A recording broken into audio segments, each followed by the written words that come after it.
Good evening, everyone. Totally didn't realise that I just rang the wrong trailer there, but there we are. Good evening, everyone, and welcome along to WOR Legacy Division. We are here tonight for round number 7 of the Championship as we take in the second quarter of the season, coming to the land down under, where the women go and men plunder. It is, of course, the Albert Park Circuit in Australia. My name is James Head.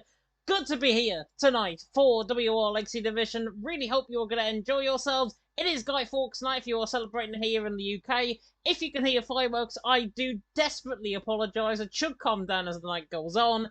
But we are here tonight with the racing in action. And speaking of the racing last week in Saudi Arabia, it was, well, 2 weeks ago now in Saudi Arabia, it was actually a pretty decent time for BRT. And they got the 1-2 in the end. Jill Murphy taking the win by 3 seconds. Absolutely electric on the final few laps indeed. Taking the race win. Finbold there in second, matching what they did, of course, in Bahrain earlier on in the season. Tom Roberts there in third. And then, Rayen in fourth, Damien in fifth. Very good result left Team TF10. Rennes, Rodadal, Gavroche, Tudi, and Feddy rounding off the top 10. With Francesco, Andrea, Boyolilo, Fraser, and Flopman rounding off the 15 drivers that we had in the top 15, at least in terms of the graphic. Let's have a look, though, at the championship coming into tonight. Bunga Racing Team leading the way on 240 points. Team Chazoo in second on 200, with CPI in third on 168. So it is quite close, actually, between the top 3 teams coming into tonight. Tatum Racing Team in fourth on 143. ETA in fifth on 126. A point behind them is top team Motorsport even in sixth on 125. Team TF10 in 7th on 107. Novus in 8th on 76. They will remain there. They're not taking part, of course, as the season progresses.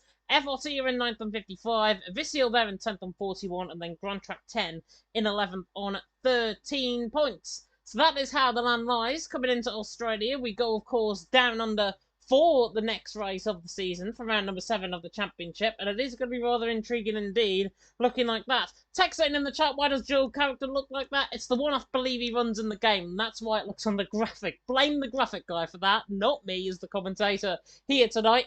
But we have got full 20 drivers in. We are just waiting on Michael Combs to turn up. Jota, he is running a little bit late, which is why you're hearing my lovely voice for the next few minutes or so. We are running. It's World Online restart, World Online late restart potentially here tonight so far on WR Legacy Division. But there we are. Alexis also saying in the chat, WR and PSL have an issue. You know what me is bringing 80% of the views, and when not there, there is nobody, even more in lower class. You should ask drivers to send videos to make it personal.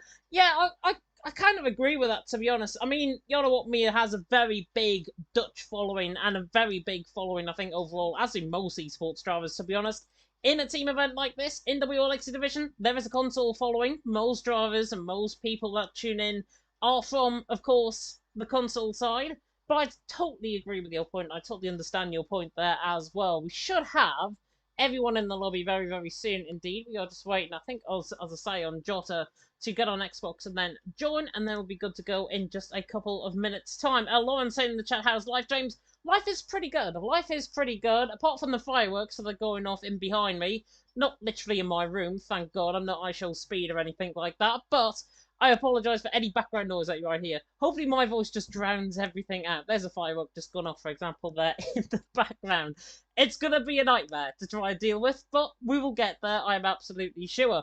What we will do, though, is have a look at the ground coming into tonight.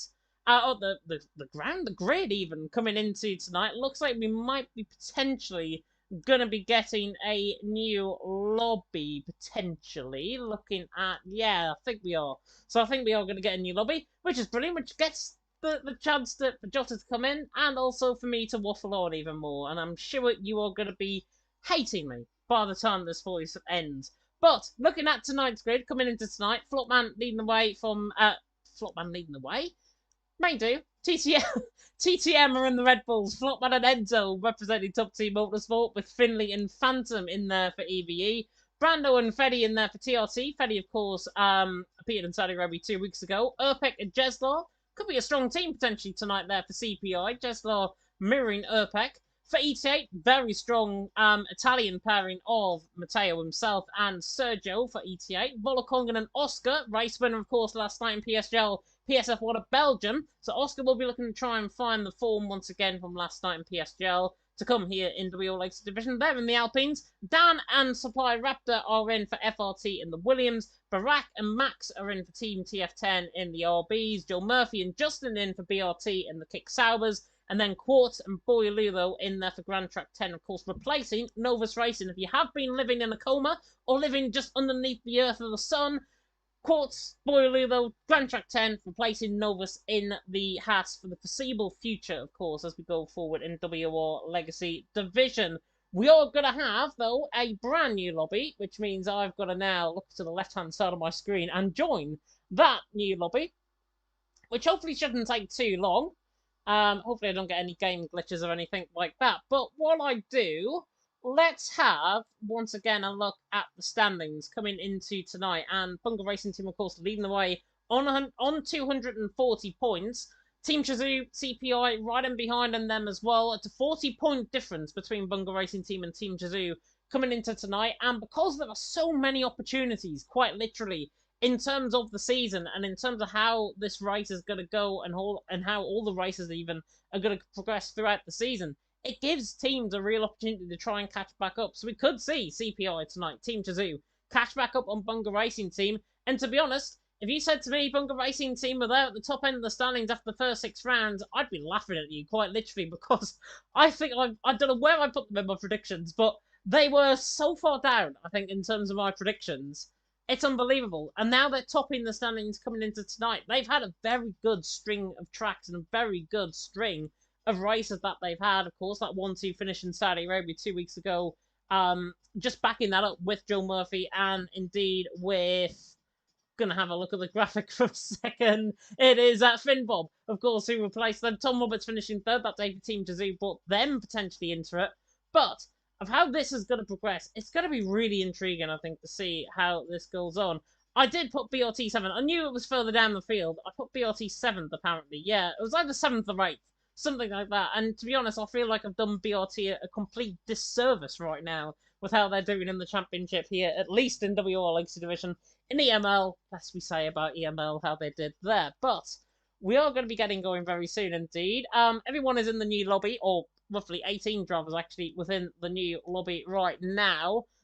Finley was one of the first to join, so not sure what maybe that issue have been on his end, but we are just getting everyone now in. I think we're waiting on 2 more drivers to join the session, and then we'll be good to go. And then, of course, Jota will be invited in as well. I'm just trying to see who the other 2 we are missing. We are missing 1 Alpine, which is Oscar, and both McLarens, apparently. Hang on, that doesn't work. Hang on. I'm clutching at straws here. Oh, Oscar is in the session. Jesla and Oscar just need to select their cars. And then we're missing 1 driver on top of that. So it shouldn't be too bad. It is Urpek. That doesn't have any invitations. So I'm going to invite him in. Bear with me a second. It's good when you have to do 2 jobs at once.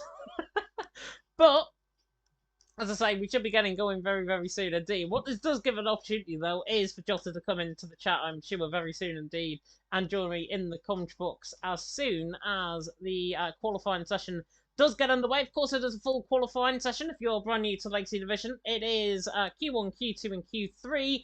And then we go, of course, for the 29 laps here in Australia, which is going to be very interesting. If you've ever seen a race around here in Australia, not just from WOR, from PSGL recently as well, you will have seen a lot of great driving and a lot of good racing, I've got to say. This track always seeks and sounds to provide with the fantastic racing possible. Of course, the track has changed in terms of the layout, 14 corners as opposed to 16, of course, when the track was reprofiled and relayed in 2022. So, gives everyone the opportunity to try and get more opportunity for overtaking. And speaking of more opportunities for overtaking, let's have a look at this track map of the Australian circuit. 5.2 kilometres length, 3.2 mile, 14 turns. Right now, drivers out on track. There are 4 DRS zones, not the 3 that you see on the track map there. 1 down the start-finish straight, 1 down Lakeside Drive in towards turns 9 and 10, then 1 in towards turn 11 of the Scary, and then once again 1 down the start-finish straight in towards turn number 1. So there are plenty of opportunities for overtaking, plenty of opportunities for drivers to try and maybe look for a lunge or look for a move as the track progresses through. And it is going to be one of these nights where everything, and I mean everything, is going to get underway. And speaking of which, we are going to get underway very, very soon indeed, as we can now go into the lobby, which is absolutely fantastic. Jota has just been invited there into the lobby as well by me, so hopefully he'll be able to join very soon. But we are now going to go into the race and into Q1 even, which means everyone will be on a set of intermediate compound ties. Good evening to everyone, by the way, that is tuning in tonight for the WOR Legacy Division. Hope you're all doing well. To say we are celebrating Guy Fawkes tonight here in the UK, so plenty of fireworks are going to be flown, I am sure, here out on track in the land down under at Australia, and it is going to be a very intriguing night, I think, in terms of the action. Whether or not Bunga Racing Team can hold on to the lead, whether or not Team Shazoo potentially can bite back with that strong lineup of Oscar and Volakongan remains to be seen. We are now going to get into the lobby, and what I can report immediately, it is beautiful blue skies and sunshine as we get into the lobby. Everyone will be going, I'm absolutely sure, on a set of intermediate compound tires to start off the session and then progress through into the set of softs in Q2 and indeed in Q3. Lauren's there in the chat saying, please go on board with Matteo. I would, but drivers are not leaving the session just yet. They are just leaving the pit lane now to go on a set of intermediate compound tyres. Joshua should be with me, by the way, in the comms box. I have sent an invite to him just to throw that away, so Joshua should be here very, very soon indeed in terms of the lobby. Brando, however, is the first man out on track for Team TRT. Mouthful for me to say. The Ferrari now coming down in towards turn number 1, through the left-hander now turn number 2. On this set of intermediate compound tyre. Remember, if you're wondering why these drivers use a set of inters, it's because they actually try and save that set of soft compound tyre as we go through the night. And if they do save that set of soft compound tyre, it means you're going to get to see improvements upon improvements, laps upon laps in terms of the sessions. So hopefully that will happen very soon, and hopefully you will hear Jota very soon as well. I think he's just left the session there in the background. But Brando now coming through the right-hander of turn number 7, through the right-hander now of turn number 8, and then in towards the double left-handers, of course, of turns 9 and 10, the end of the middle sector. Very short first sector, around about the 18-19 second first sector around here these days in Australia. Through the middle sector, it's the longest middle sector in the southern hemisphere, and then through the right-hander of the left-hander, the right-hander even at turn 11 into sector 3. It's a very short sector 3 compared to what could have been a 30-second sector 3. It's now more like 25, 24, something around that sort of area. Apologies, by the way, if you can't hear any game sound. That is on my end. Give me a second.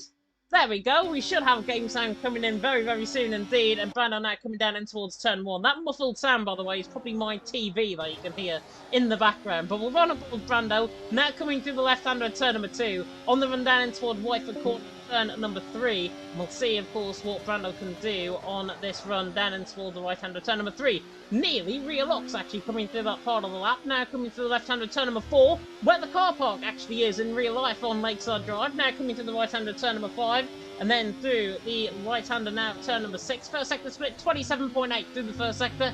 Expect drivers to be 22.9s, 23s in that first sector when we come through it later on in the sessions. As Brandon now comes down in towards the left-hander of turns 9 and 10. We'll see what can be done out on track. Looking like we can try and get Jota in. 45.8 in the middle sector from Brando. We'll run him over this lap, then I'll invite Jota in. Try and do two things at once. Brando now coming in towards the right-hander of turn number 11. In towards Ascari. Not to be confused, of course, with the Monza Ascari that we have. Now coming in towards the right-hander of turn number 12.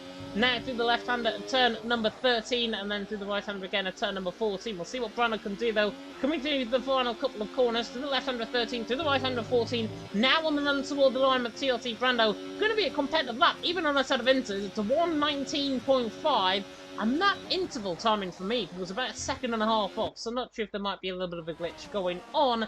In terms of the session, Enzo Locals quicker, 18.7. Jota should be with me in the commentary box. Let's try this again. Jota, are you with me? Judging by that, no. We'll continue on. Enzo leads the way. Brando's second, Flopman there in third. We haven't got anybody out on the set of soft compound tyres right now.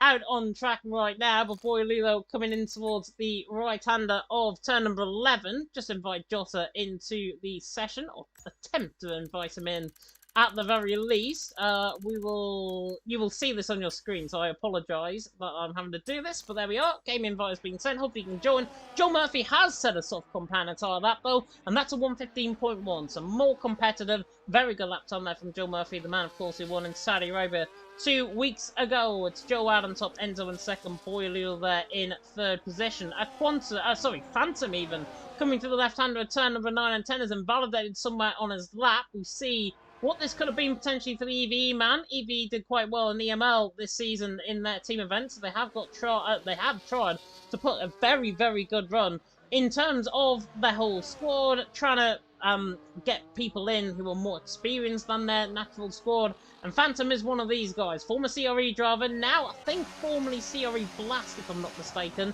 Now called Phantom. So he now comes down into the pit lane, so he backs off in terms of his lap time. John Murphy out on top. Endo there in second, Boydoodle there in third. I've waffled on enough. I'm going to try again. Josser, are you with me? I think I might be. I'm currently struggling with a load of technology things at the moment, folks, so I might need another minute. That is totally fine. That is totally fine. It's good that you're booming across them in my ears. That is fantastic. Joe Murphy out on top, Lorenzo in second. Boydoodle there currently in third position.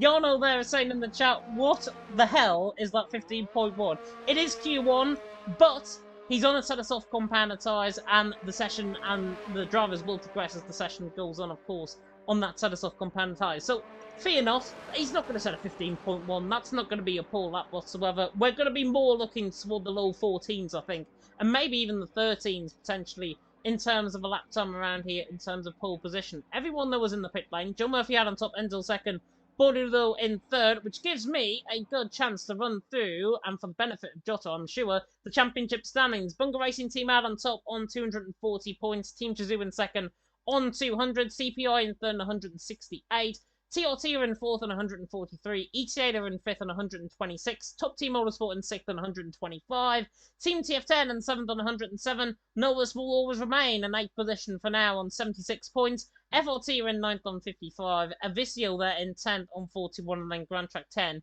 in 11th on 13 points. As I say, I'm not really sure what the lap time is around here. I see Saddle there complaining in the chat about 13. If they've got a jetpack potentially on the car, remains to be seen. Everyone though is going to come out and set us off compounder tyres. We are now going to see how everyone is going to operate in terms of those. Joe Murphy though, Enzo, Boydoodle currently in the top 3. Only 5 lap times have been set at this point in time. With John Murphy setting to 15.1, I'm assuming it's going to be low 14s. That's what I said initially. Low 14s potential for pole position. Maybe mid 14s as well. There is a fly on my screen. Go away, fly. Thank you very much. John Murphy out on top, Enzo second, Boydoodle currently in third position. Any update on your technology issues? I think we're all sorted now, James. I think it's been a bit of a nightmare, to be honest with you. I walked in immediately to my Xbox, decided not to turn on. Then I managed to get that turned on. Then I wasn't able to join any of the lobby invites that were provided to me. Then I managed to join it after restarting said console and restarting the game an additional 3 times. Then my headphones stopped working. So I've now switched to my second pair of earphones whilst I've tried to connect to the Discord, which then it said disconnected and wouldn't allow me to talk to you. So, absolutely fascinating set of events to get me to this position, but I am here, and it has been an absolute blinder so far with all of these drivers getting themselves ready. I think a week off has sort of caused these drivers to just want to just wake up a little bit, and nothing like a little track at Australia, a little race around Australia to just waken the synapses after a week off. Yeah, definitely not. Enzo was the first man out on track. 26.1, I think that was in the first sector from Enzo. So a second up on his lap time. Now coming in towards the right-hander turn right. Down this reprofiled section through Lakeside Drive. Then in towards the left-handers of turns 9. And then through the right-hander turn number 10 at the chicane. 43.7, 1.666. Hopefully that's not the number we'll be ringing tonight. Now coming through the right-hander turn number 10. Through the king slightly, and then in towards the right-hander of turn number 11. So we'll see what he can do out on track. Enzo now coming through the right-hander 11. Now through the right-hander now of turn number 12. Flicking it right once again. Then into the double left of turn 13. the left-hander even, the turn 13. Then through the right-hander, turn number 14, the Frenchman for Top Team Motorsport. Now coming on the run toward the line. Should be around about a mid-14, potentially. It's 15.3. What do I know? Joe Murphy out on top, Enzo second. Boy Lilo in third. Boy Lilo was up on his lap time as well, 119.4. We'll be looking to try and improve but invalidate actually the Frenchman coming around that part of the lap. Justin's back into the pit lane. Oscar just starting up on his lap time as well. Urpek also invalidated for CPI, so quite a lot of invalidations creeping in early. Joe Murphy though out on top. Flopman now in second. Enzo there in third. TTM so far looking quite good, even though they're 2/10 off Joe Murphy, who has just retired from the session. Remember, they've had to have that week off and really reconcile and take a few bruises, haven't they, TTM, over the last few weeks? I think a team that was looking like to be towards the front now, out of championship contention with their current form at the moment. They need to find it and try and get themselves back into that contention at the moment. I'm keeping a firm eye on Valakongan at the moment. The Shizou driver currently down in 17th without a lap time on the board. Oh, very late on the brakes as well. Quite confident Valakongan around the track of Australia. Going through the final couple of corners now is the Alpine Renault, and then I think it will be a lap time perhaps in the comparisons of the likes of Fede, perhaps a little bit faster than Enzo here. Could be up there with Oscar. 15.2 is what he's looking for, you'd have to hope, but as I said, just a little bit on the around the pace of around Fede, the TRT man in P6. So nice to see the Valakongan name, but currently beaten by his teammate. Yeah, currently beaten by his teammate indeed. Finley now coming to the right-hander, turn number 11, was up on his time, hasn't had a lap time on the board just yet. Quartz as well has a lap time on the board, out of the 107% rule right now in 9th position. Probably outdoing me, to be honest, in terms of my lap times around here as well as Quartz right now. But Finley coming to the right-hander of the final corner. Team EVE looking to start off quite strong here in Australia. Finley goes 7th, behind Fedi, behind Volokongan, gives him a bit of confidence. Jezzel there just coming in behind as well, goes 3rd position with a 15.3 supply. Raptor now on the run to the line for FRT, he goes into 9th position, 15.8. Barak is on a lap as well. He, in fact, bailed into the pit lane and validated his lap time. So Barak down on his lap. Dan is on a lap right now for FRT, swinging that coming to the right-hand return number 10. But so far, Joe Murphy out on top, Oscar second, Jeslo there in third, as Phantom there goes 4th. Very good lap time from him, 15.3. Don't know a lot about him. I think he's had a name change from when I last commentating them. Correct me if I'm wrong, EVE, in the chat. But Phantom there in 4th, doing a good job. Ahead of both GTM boys. I'd be very happy with that right now if I was him. Matteo flying at the moment as well. He's up in the up on Murphy in the first sector, a little bit down on him in the second. Third sector not as sharp as he's definitely not going to be doing the corner around there though. Tag slapper, well managed to keep it out of the wall, but he was looking fairly sharp in the first and second sector, but he's overheated the rear tyres and goes only P15 with that 18.8. He's got to find another lap time and try his hardest again on that one. There is potentially a late call for maybe a block as well versus Urpek going into turn 1 for Matteo, but that lap time was looking fairly sharp until that final corner. Yeah, very unfortunate for Matteo. Just the rear end stepped out. As soon as I got on board with him, his rear end just completely stepped out. It's so easy to do. We saw an incident not too far back, actually, a couple of weeks ago in PSGL PSF2, where one of the drivers, I think it was on lap 5, snapped on the rear end, coming out of the final corner, smashed himself into the wall, out of the race. That was unfortunate for Matteo. But Unk needs to try and find something with an 18.8 to his name. His qualifying sessions have been picking up though. He did well on PSGL last night, was finishing, I think, P4 last night, if I'm not mistaken. Again, I commentated on PSGL, so I know quite literally where he was in terms of the session. Justin, however, was looking pretty strong. The WOR Console Tier 1 man now through the final corner on the run line. Has been a podium sitter in EML. 15.3, 15.5 in the end from Justin. It is that very long run down in towards turn number 1 in the start-finish line that is very deceiving around this track.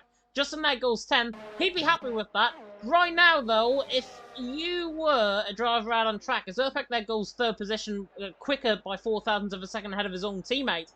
If you were anybody right now, I'd say, honestly, Max von der Geest downwards probably have to go again. I'll further up. I think everyone from Phantom downwards is possibly at risk a little bit here. I think, if actually saying that, I could possibly argue Urpek as well, actually, because it's such a tightly compacted competition here between the likes of 3rd and 15th, about 0.5 of a second, half a second separating, a good chunk of people that could be knocked out, and the track is evolving, if a little slowly. So I keep an eye out on the likes of Max von der Geest. You're probably right, but I'm just keeping an eye out on Justin, who his final sector lap time was appalling. He was down about. He was actually matching Joe Murphy in the first sector. He was down a couple of tenths on Joe Murphy in the second, but in the third sector, he was down about 4 tenths. So he's definitely got more pace in him than P11 at the moment as Justin, and I think that might be a testament to what BRT have potentially got in the line in the race. But one thing's for certain that does surprise me out of all of it at the moment is Valakongan. I don't think a 15.6 is the kind of pace we'd expect from him. I think there is definitely a 15.3 in him. Yeah, definitely so. Apologies, by the way, that the stream is 20 seconds behind. Last week it was 30 seconds behind, so at least we're ahead compared to last week. Barak now coming through the right-hander of turn number 14. On the run toward the line then with the Spaniard. Paulson, of course, in PSGL last night. Comes the line, goes 9th position, and he needs to go again for sure. 15.4. Whether or not he has enough time to go again, though, is a different thing. I think Brando is back into the pit lane there as well. The first man out on track for the next runs is Supply Raptor, down in 18th position. 15.878. In the day that America votes, he's going to have to look to try and get the American Eagle among him to try and get him up the field. 18th position is not good enough. 15.8. It's pretty much Kamala Harris lagging behind in a state like Alabama or something in terms of the election right now. And that is how the FRT man is currently doing that on track.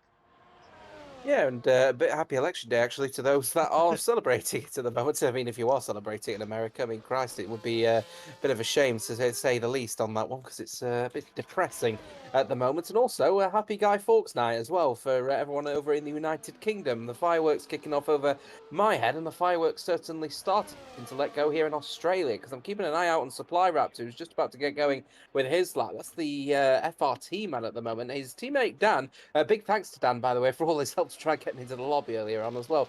Supply Raptor looking to try and get into the top 15, get through to Q2, as he will set his first sector lap time split at the end of this particular part through this right-hander and then through the left, and you want to keep it nice and tidy. Barak retires from the race. People from Max von der Geest downwards think they're all safe, so very, very interesting. I don't quite say that they are, but 3 tenths up for Supply Raptor, exactly what they're looking for. Yeah, 26.4 though in the first sector. He is down on the likes of Enzo, Barak and Max von der Geest in that first sector, so he'll be aiming to go maybe around his teammate, I would think, 11th, 10th position, something like that. Now coming to the middle sector, biggest indicator, I think, and he has actually lost time in that middle sector, so he's lost a tenth of a second, but his final sector, he must be running very low wings, I think, coming through this final sector, and that will drag him the downforce coming through these couple of corners now. Through the right-hander of 11, runs very wide, coming out of 11 there. Now through the right-hander of 12, then in toward the left-hander of 13 at Frost Corner. Oh, coming in toward the Frost Corner now, even the turn number 14. Supply Raptor now flying through the final corner. It's looking quite good. I don't think he's quick, though. Supply Raptor on the run to the line. What do I know? 10th position, and that's exactly where I said he would go. Yeah, spot on, actually, on that one. P10 and goes ahead of Max von der Geest. You made a call, actually, about him potentially being at risk, and if people are down in P18 are able to get above him, then he might actually be under a little bit of pressure here. We'll have to see. FRT Dan, he's in the first sector. Justin's just about to complete the first sector. He's down 2 tenths of a second in the first sector. He's actually invalidated his lap time anyway, so he'll have another go to try and get around as quick as he possibly can. I don't think he's got enough time, though.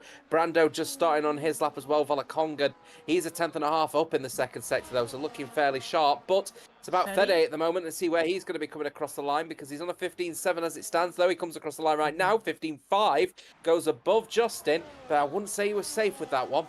I don't think he is either. Quartz now on the run to the line, very shaky coming out through the final corner. I don't think it's a good lap from him. Goes 15, completely on the bubble. Mateo, though, is next coming in. The PSGL PSF1 champion in season 36, looking much better on terms of his lap time. Comes to the line. 12th, 15.486. Goodness me, Fede there, obviously not improving. He might be in the bubble. Quartz is definitely out of the session. Justin is out of the session because he invalidates his final run. Brando, however, is looking very good. 43.6 in that middle sector, 3 tenths up. This is a 13.3 coming in right, or 15.3 even coming in right now. Can he maybe go even quicker than that? Oh. Finley gets through into 12th position as well, just behind Supply Raptor. So very nice drive there by the Mercedes man. The Supply Raptor there retires in the pit lane. Brando now coming through the final corner on the run to line for TRT. Can he get through at least with one driver? Yes, he can. Brando knocks out his teammate as well. Fede there out. Boy Lilo, I think, is out as well. I think that's the end of qualifying. It is indeed. Joe Murphy out on top. Oscar there in second. Urbeck there in third. But the bottom 5 out are Dan for FRT, Fetty for TRT, which I think is a huge shock. Justin as well, I think, is a huge shock for BRT. Having one of their drivers out, 40 points clear at the top of the standings. Not the best start for BRT coming into tonight. And both Grand Track 10 drivers are out as well. Quart and Boy Lilo did not get a lap time in, 19.4. To be honest, puts Ush to shame in the commentary box, because I think even we could go quicker than that.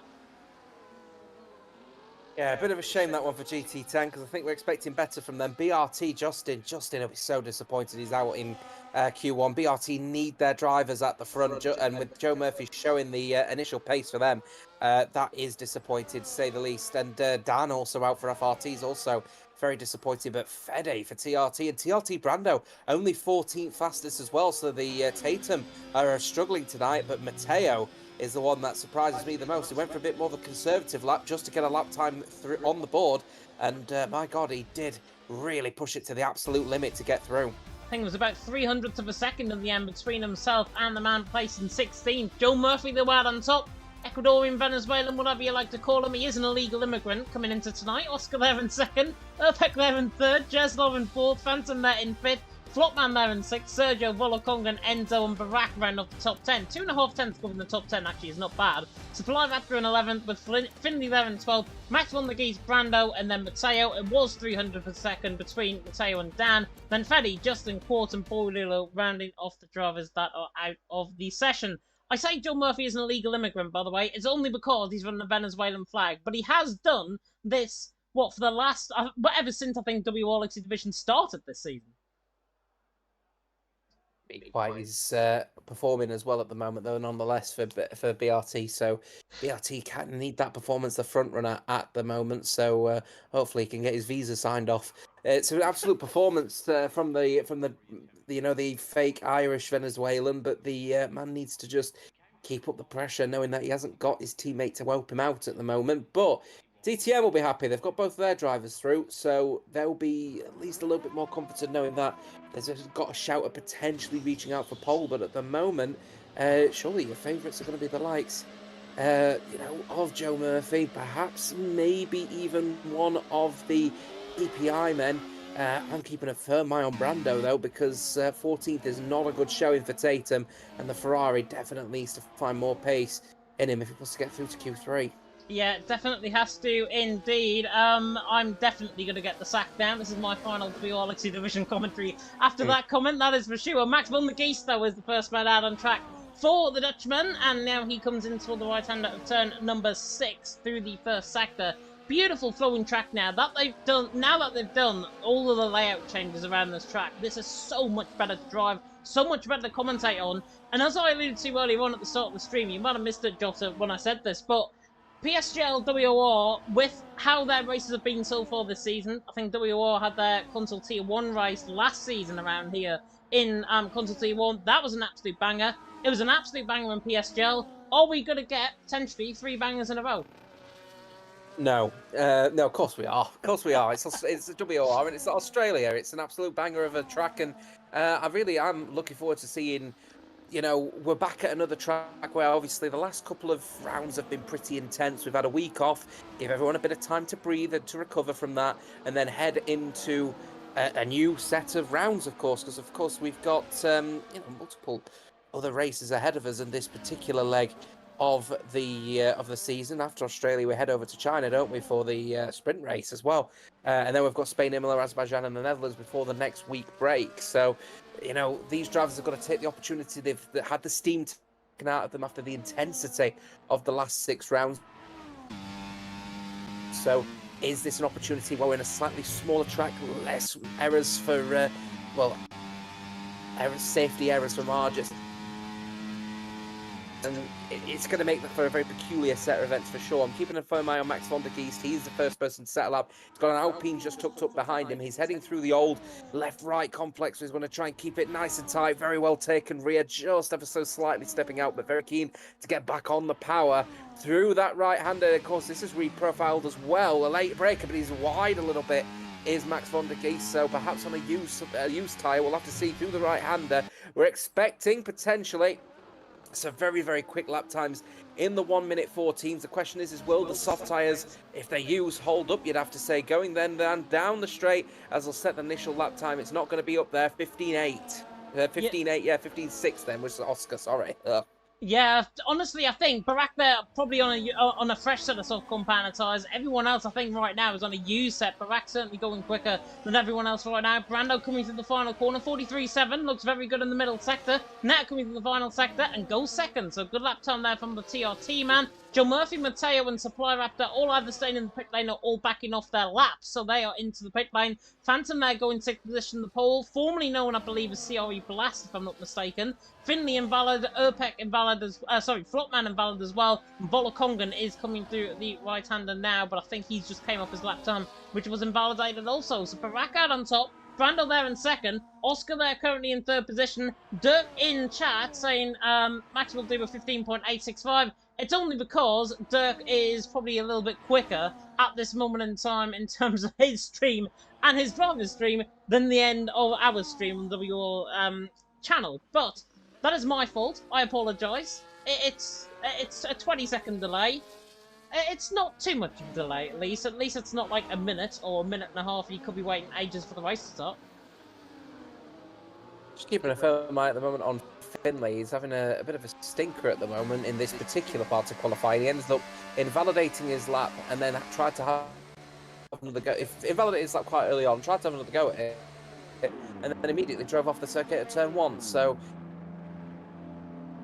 yeah, they're not an unfamiliar set of words at the moment in Formula 1, but he'll come into the pit lane with no lap time on the board, nor will Flopman, no will Volokongan either. Again, Volokongan's shown he's struggling a little bit out there, but Joe Murphy, a little bit out of sync with everyone else, currently on an out lap. Yeah, definitely so. Joe Murphy on an out lap, the Supply Raptor on an out lap as well. Joe Murphy being called there a genius in the chat. I think it's the first time he's ever heard that word, to be honest, from Joe Murphy's perspective. Even though BRT potentially could say he was a genius 2 weeks ago when he, of course, took the race win in Saudi Arabia. He is getting blocked, actually, in coming to the left-hander at turns 9 and 10. Supply Raptor, though, and Joe Murphy on their out laps, and in fact, both of them are around the same point out on track even. So Joe Murphy Nat backing off on the back of Supply Raptor. They are going to go for the laps very soon indeed. Barack the well on top, Brando in second, Oscar in third. 6 minutes pretty much gone within this qualifying session. Another 9 minutes to go. And currently, the Spaniard leads the Italian, leads the Norwegian. So it is an all-European affair here in Australia. As Joe Murphy now comes around to set his lap time. Let's run on board with him and let's take it away. Yeah, he's going to be heading through into turn 1 any second now is Joe Murphy, and he's going to be wanting to try and carry as much speed as he possibly can, because of course that speed carries him all the way down this straight with the DRS open again, the DRS zone 1, and that will take him all the way through to turn number 3, and again a critical corner here, very easy to lock up as Joe Murphy apparently does every so often, ever so lightly, but again not looking too comfortable through turn 4, and then he'll try and keep the car planted through 5. Keep it through nice into 6 and drop it only a 1 or 2 gears maximum. Get it on the curb, and there's the invalidation from Joe Murphy. So yeah, again, it just shows you, doesn't it? I don't think he's got enough confidence in the car at the moment. Perhaps a used set of soft tyres on Joe Murphy, and unlike what we saw him in Q1, not as confident this time around. Yeah, not as confident, taking too much of the curb, being too greedy on that curb, I've got to be honest there from Joe. They're in 15th position. Supply Raptor is ahead of him on a lap time, but he's also invalidated on his lap time as well. So Supply Raptor not going to get another run on the board, at least for now. 8 minutes to go in this qualifying session for Q2. It is Barack even out on top, Brando in second, Oscar there in third. Supply Raptor is looking to try and go again, which is very strange. It might just be a down lap potentially, or just send a delta. 15.790 would have been. Actually, would have been the same lap time as Enzo if he went on that run. As Mateo now is coming into the right-hander of turn number 3. We will see what this lap time is going to be. Domizzi there saying in the chat, what will cut-off be? I honestly think cut-off at this moment in time, maybe, if they go on a fresh set of softs and if the grip level is there, they're going to be setting very high 14s, I think, within the session. If not, cut-off is going to be something like a 15-1, 15-2. I would say 15-0, 14-9 at this rate, to be honest with you. There's definitely a little bit more pace in it. Barack's at 15-3 on new soft tyres.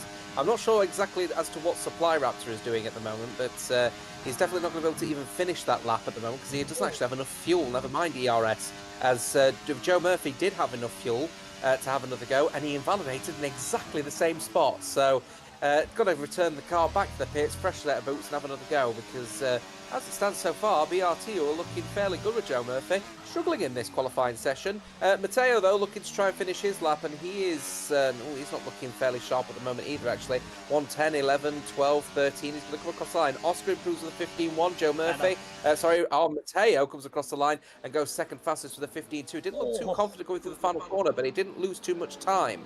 Joe Murphy absolutely snapping that car, coming through the final corner. Would have been a 15.388, would have been fourth position, invalidated though, coming through that middle sector. So obviously down on his lap time, didn't set a valid lap time on the board. Volakongan though is 43.7 in the middle sector. Now on the run to line for the Norwegian, looking to try and go Barak sort of area. Yeah, goes third, 15.321. Finley goes in behind himself and Brando, so Barak there in fourth, Brando now in sixth position. As a result, Urpek is on a run as well. He bails off it back into the pit lane. Enzo going second, and now Barak goes top. Very good lap there by the Team TF10 man. He's out on top now from Oscar in second. Enzo there in third, and Barak is looking pretty good. He did take pole position last night in Belgium in PSL PSF1, so clearly that form that he built up last night, and that result that he built up last night as well, being on that podium, really now coming to play from Barak here tonight in WOR Legacy Division.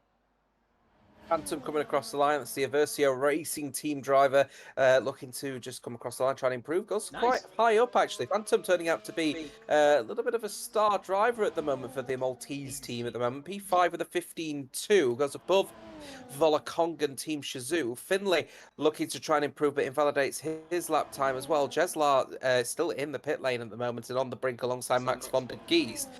4 drivers with 5 minutes to go in this session, still yet to set a lap time. One of those people being Joe Murphy. He's just about to now finally enter the pits and try and get a new set of soft tyres on, get out there as fast as possible, because BRT are probably on the brink here, and that may end up opening up some avenues potentially for the likes of Team Shazoo, maybe even the likes of TTM in the championship. It's definitely, certainly CPI, but they've got one driver definitely out as it stands in Urpek.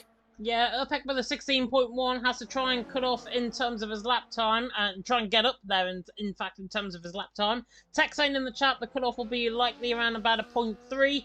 I totally agree with that, to be honest. Matteo Phantom, Volakongan are all on a 15.2, 15.3. That's the sort of margin forever I think you're going to have in terms of a drop-off period, in terms of the tyres, and also, I think, a cut-off period in terms of this session. So, anybody behind that period, in fact, I think Volakongan, Finley, and the likes of the 15.2 may just have to go again, just to try and back things up. Flopman definitely has to go again, because he's on that lap right now. He is coming now in toward the right-hand turn of 11, and Flopman, who has had his fair share of controversy in recent weeks and recent races in WOR Legacy Division, looking to try and build himself up once again, looking to try and prove himself, not only to his team, not only to us in the commentary box, but to you guys at home as well. Now coming to the right-hand turn number 14, let's ride on board with the Frenchman, at least for the first sector, as Joe Murphy is now on an outlap, coming out on the pit lane down in towards turn 3. Flopman now coming down in towards turn number 1. Let's ride on board with the Frenchman, flies it through the right-hand of 1, now through the left-hand of turn number 2, and then on this long second drag of DRS, down in towards turn number 3. Note though that he doesn't use overtake mode.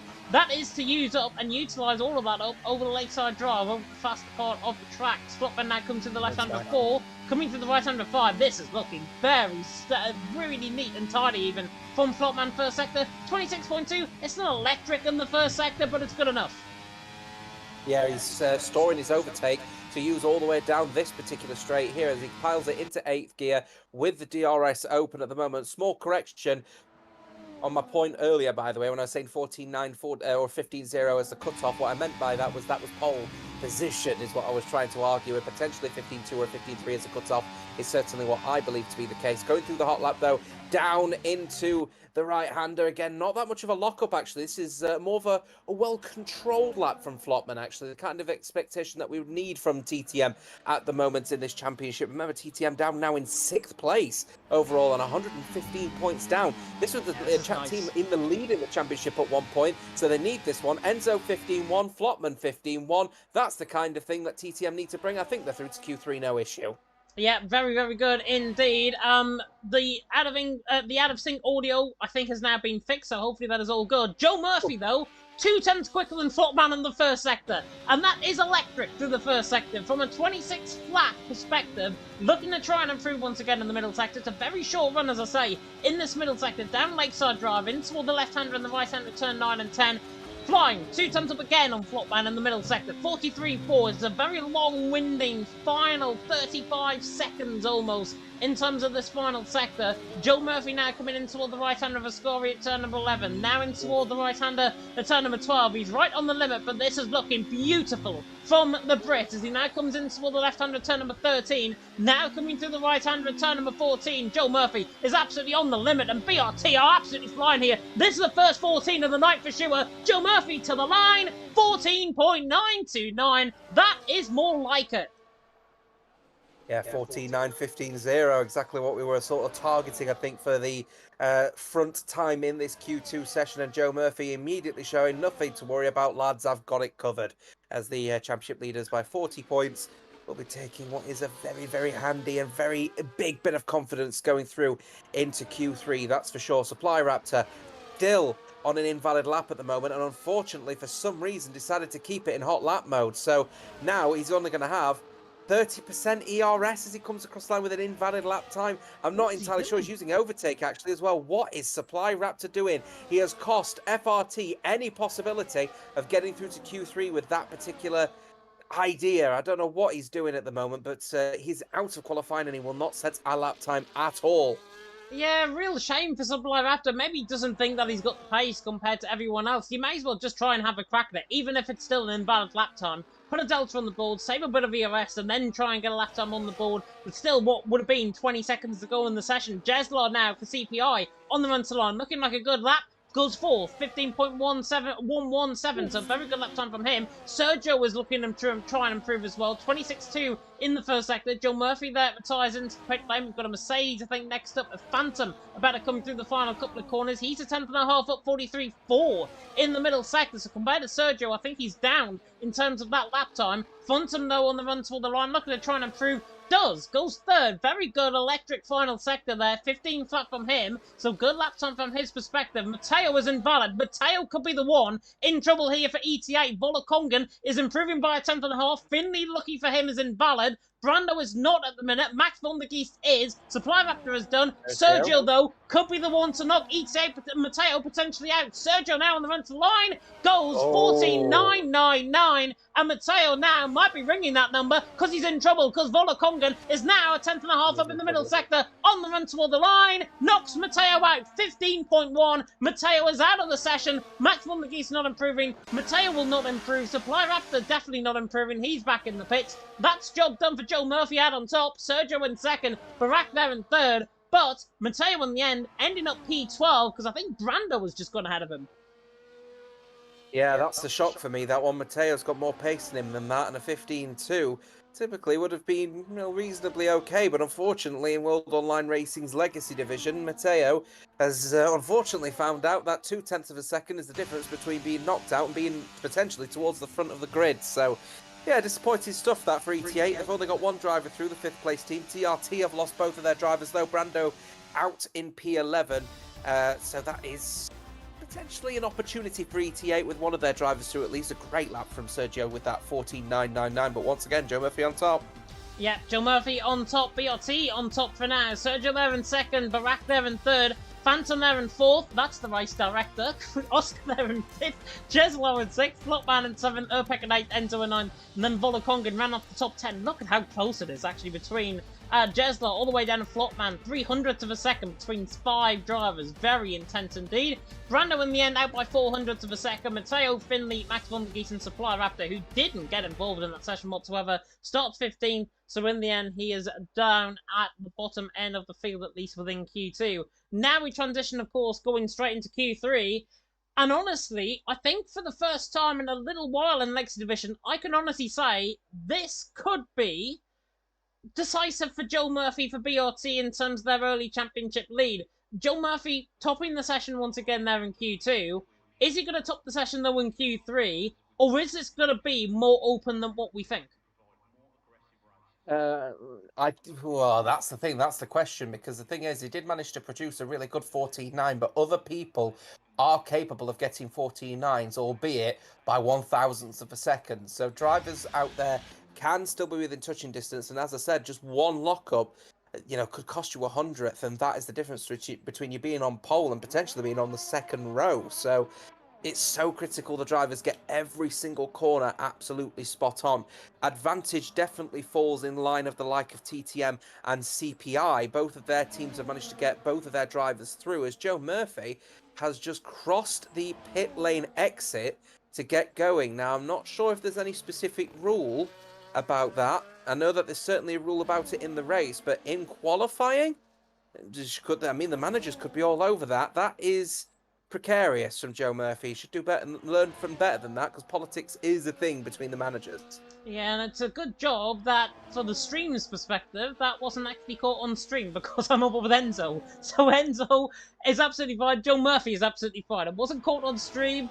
If there's blame, there's a claim, I think is what we could say from our perspective of the commentary box. But Joe Murphy, if there is potentially a rule within the rule book that says you can't cross over the white line coming out of the pit lane, that potentially is going to be curtains for Joe Murphy, and potentially of any report that gets put in on anybody else's perspective compared to his. Enzo, though, is the first man out on track. Joe Murphy is the second man out on track, running behind him. But Frenchman did look good within that qualifying session, got through by the skin of his teeth. I think he qualified P8 there in Q2, now coming through to Q3, on the run down and towards turn 1. They're trying to ball a lap with the Frenchman, down and towards turn 1. Jota, take it away. Yeah, here he goes then, going through into turn 1. Want to keep it as planted as he possibly can, close to the curb, and very well taken, actually, as he then goes through here with the DRS wide open. He'll want to take this corner as late as he possibly can, choke the car through the right-hander, little bit of a lock-up on the rear, but it actually allows him to rotate the car ever so slightly, so a little bit more confidence now in Enzo as he goes through the right-hander, wants to set an initial lap time in the first sector in the low 26s, 26.1, not too bad actually, goes through here, invalidates immediately though. Yep, invalidated lap time from Enzo's perspective. Joe Murphy, big tank slapper, I think. We were right on board with that, just catching that on time. Joe Murphy, big tank slapper, coming through 6th, and in the end, bins off his lap time. So Joe Murphy not improving. These drivers finding things tough early on. Yeah, they are actually at the moment, and I'm wondering actually if that's because they're on the used set of tyres and the track seems to have got a little bit more greener in the lap time. Now, we were expecting sort of high 14s potentially for pole here, 14.8, 14.7 maybe. If the track has devolved a little bit, we might be back into the low 15s here for pole. So that might open up a few horizons to people that have got a bit more confidence out there. I'm thinking your Oscars. I'm thinking potentially Flotman. Maybe even Barak. He's looking fairly sharp tonight. He is looking very sharp indeed. Joe Murphy's definitely not looking sharp in terms of that lap time. 19.927 on the board from his perspective. Phantom not improving. Big tank slapper coming out of 11 as well. Other lap times to be set, though. I think there is Phantom coming through the final couple of corners. Who is next to go on the run? Is it Oscar, potentially, for Team Shazoo? Just trying to see. No, it's not. It's Baraki in the RB. I was going to say in Williams there, but he is in the RB for Team TF10. The sole TF10 man within this qualifying session. TTM, CPI, and Shazoo, and those 3 teams getting drivers in. 7 different teams within this qualifying session, which is good to see. Barak being one of them, on the run there down and towards turn number 1 once again. So we'll see what the Spaniard can do out on track, as now it comes to the left-hand return number 2, and then in toward the right-hand return number 3. Barak has looked pretty quick so far in terms of this qualifying session. Is he potentially one of the favourites for pole position early on? Only time will tell. Now coming through the left-hand return number 4, then through the right-hand return number 5, where Vettel and Schumacher famously had that crash back in 2010 around here. Now coming in toward the right-hander of turn number 6, 26.1 in the first sector. Neat and tardy, but it's not looking electric again.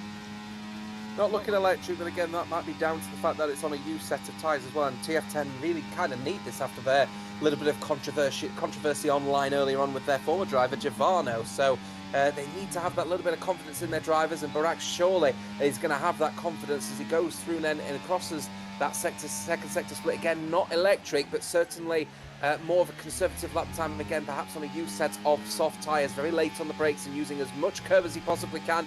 going through the X-in, then through the final couple of corners, keep it tight and nice to the apex through there, a little bit wide, perhaps going through the second to last corner, then through the final corner as Barak will come across the line. Again, we're looking into the low 14s, want a high 15s to make a 14.8. He had a blistering final sector. His first sector wasn't actually that sharp in comparison to the likes that we've seen in Q2, so there's definitely more pace to be found than a 14.8. I did say 14.9, 14.8, 14.7 is what we're looking for pole, but if we're this early into Q3 and we're already hitting the 14.8s, could we get faster? Potentially, we could get faster out on track as well. Sergio now on the run to the line for ETA. He goes third, 15 flat, 200 behind even Jeslar, and 4,000 clear of Oscar. So very good lap time there being set by the Italian. It is Barak though out on top. It's Jeslar there in second. Sergio there currently in third position. Enzo looking like he's going to go again very soon indeed. 26.1 in the first sector. Up on Barak, interestingly, in the first sector. So TTM have really got that hooked up in the first sector. For me, though, with Barak, it's the final sector where he gains all of that time back. So this is going to be really intriguing to see what Enzo can do in the middle sector. 43.4. Slight mistake, I think, coming out of 6. It just cost him the time. And again, coming out of 10. Yeah, a little bit of time loss in that second sector. I think against Barak, he might be about a 10th down. So it might be in the 15.1s if he nails the third sector. But this is all about that sort of final performance, and it may also be down to setup as well, as he got a lower downforce setup, in which case he might be losing time through here. The rear locking up ever so slightly, going around the corner again for Enzo, so clearly pushing his brake bias towards the middle of the car as he will then come across the line. 15.1 is what I was thinking, and 15.1 is exactly what he's got. Yeah, it's not a disastrous time, don't get me wrong, for the TTM man, but when Barak is on a 14.8, and when the rest of the field are currently on 15 flats, 15.1s, there's almost something within you that's got to say, come on, you've got to push yourself a little bit more. 0.3 of a second around this track is pretty big to gain. But then again, these drivers are up for gaining 0.3 of a second around a track like this. So they are more than confident as Joe Murphy is going to go again. Running down in the right-hander turn number 3. He looks like he'll go very soon indeed on that out. That 4 minutes and 37, 36, 35 on the clock. Barak out on top, Jeslar second, Sergio in third. Oscar in fourth, Enzo there in fifth, Volokong and Joe Murphy yet to really get representative times on the lap board. Joe Murphy in particular there. Flopman, Urpek and Phantom haven't got any lap times being set at this moment in time. Myself, James Head, Josh alongside me in the commentary box. On Guy Fawkes Night, probably the most northern commentary box you can probably ask for. He's looking forward to what Joe Murphy's going to bring to the table here. Curiously, however, I'm just going to keep a firm eye. Is this right? Am I saying? No, he's on a new set. For some reason, I had it set on best tyres, and apparently it was on 2-lap-old soft tyres, but no, he is on a new set.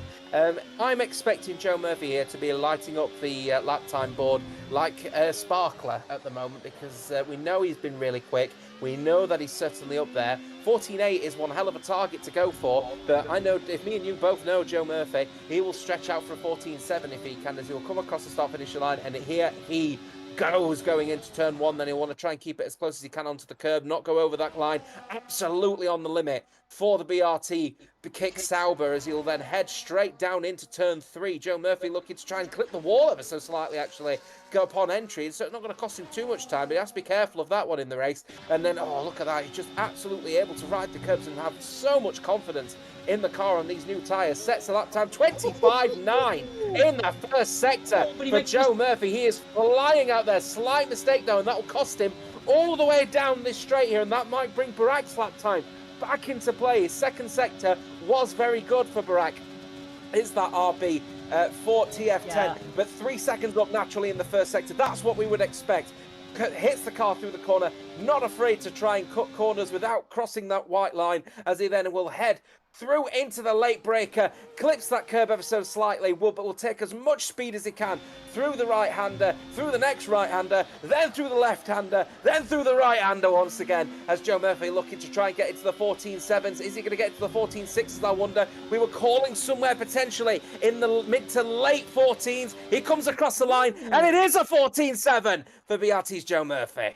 It is a 14.7, but I feel like that can be beaten by Barak, and Barak is not yet out of the pit lane just yet. Jeslar, Enzo, and Flopman all preparing up on that laps right now. It will be Jeslar, the CPR man, to go next. He's currently in third, 15 flat, but the grip level, apparently, I heard this mentioned in PSGL in, I think, the season 37, so last season. The grip level from Q2 to Q3 does really increase, and that is why I think we've seen Joe Murphy improve in the end on that fresh set of soft compound tires with that additional grip level in hand, going a tenth quicker. But for me, I think Barack can beat him. I think that lap time is beatable out on track by somebody out of the bottom 9 out on track. And remember, Joe Murphy can't go again, so he has literally risked everything for one lap. And is that one lap good enough for BRT? Only time will tell. Jeslaw's first sector is going to be absolutely crucial, I think, to see where he is in comparison to Joe Murphy. Now coming to the left-hander too, not on the limit compared to Joe coming through there, but that looked a lot neater, a lot tidier, I've got to be honest. Now coming in towards Whitefoot Corner at turn number 3,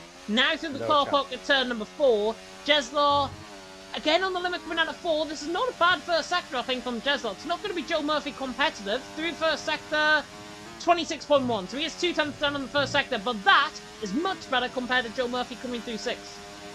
Yeah, it depends on the setup here. If he's gone for the lower downforce setup, then that first sector is actually really good. If he's on a higher downforce setup, unfortunately, he might struggle to improve here. Well, let's see what it's like in that second sector then.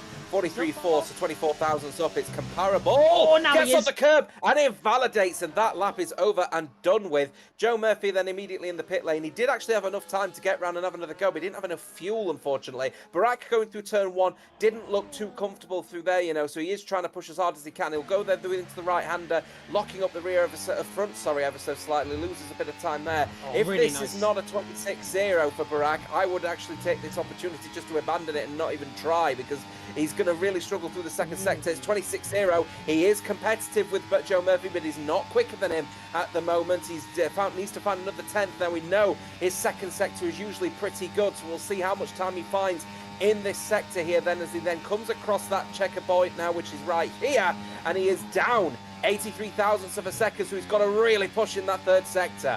And I think he's just lost a little bit of time. Clip the curb on the left-hand side. Flopman now goes second. Puts pressure now on Barack, the Spaniard. We will get more improvements in coming toward the line. Barack is very wide there coming through 11, but neatly done. Now coming to the right-hand turn number 12 invalidates. That's it done. Yeah. Barack invalidates. Coming out of turn number 12, the right was on the wall, I think, throughout that lap. Sergio might be one of the next to try and bring on the lap time. Phantom there in the end goes 5th. 14.9. Currently, Joe Murphy's lap time can't be beat, but can Sergio beat him? No, he can't. Sergio. Huge mistake. Coming out through the final corner, Oscar there goes second. Volaconga not looking good either. I think this is Joe Murphy's pole. Volaconga now on the run to the line, not even competitive. 15.4 remains P10. In the end, Joe Murphy out on top. Where everyone crumbles, the fake Venezuelan comes out to play, and Joe Murphy is the one out on top.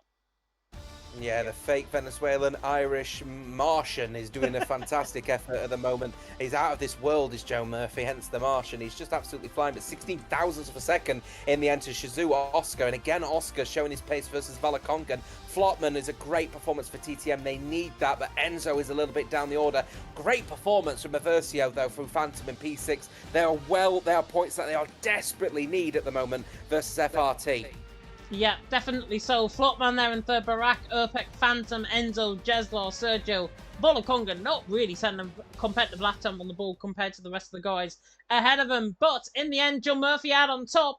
RBRT going to be out on top here tonight like they were in Saudi Arabia 2 weeks ago. Only time will tell. We're going to be with you back after our intermission break. We'll be back with you in a few minutes.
Welcome back, everyone, to WOR Legacy Division. I'm out of breath from running up the stairs. Thanks to the guys who readied up very early, I've got to say, for that session. But we are going to get very shortly into the race. But as a reminder, for everyone there in the chat who might just be tuning in and wondering what on earth has went on within that qualifying session and what on earth went on last week, well, Bunga Racing Team lead the way in the standings on 240 points. Team Chazoo in second on 200, CPI in third on 168, TLT are in fourth on 143, ETA on 126, Top Team Motorsport on 125. As you can tell, I'm still out of breath. Team TF10 in seventh on 107, Novus in 8th on 76, FRT in 9th on 55, Avisio there in 10th on 41, and Grand Track 10 in 11th on 13 points. Bunga Racing Team on top with Joe Murphy in that qualifying session, Jota. How on earth do they go about this race with one driver being out in Q1 and one driver topping the session? I don't know. They'll have to. Oh, and it's raining as well to top it off as well. So that adds another level of complexity to this race.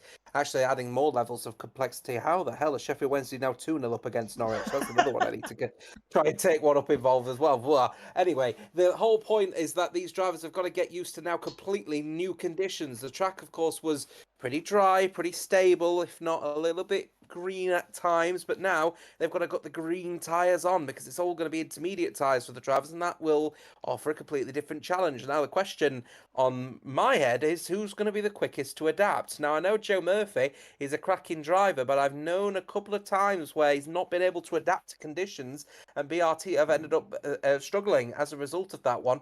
TTM have been typically decent on that kind of thing, so Flotman might be okay. Oscar, I think, is also in a shout as well with this one. And of course, never discredit the likes of CPI. They always are in it when people make mistakes. So, you know what? Now the rain's falling, it could be anybody's race win now. I was immediately going to say, yeah, Joe Murphy for the win. But yeah, that really does open the bag up a bit.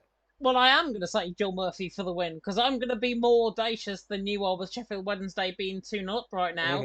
I honestly think Joe Murphy is going to excel in these conditions. He's the perfect man to be on pole position coming into this race. With the threat of rain that is happening, of course, out on track at the start of this race, whether or not it dries up is a different thing. But for now, Joe Murphy will excel in these conditions. Remember Singapore? I think it was season 4, if I'm not mistaken. It was intermediate compound tyres then. Who won then? Joe Murphy. And Joe Murphy took the win once again in Singapore this season. So looks to try and bag once again a very good result here tonight in his favoured intermediate compound tyres. But whether or not these drivers can last through to about the halfway stage, whether or not they're going to be like a set of mediums or a set of hard compound tyres from the dry setup remains to be seen.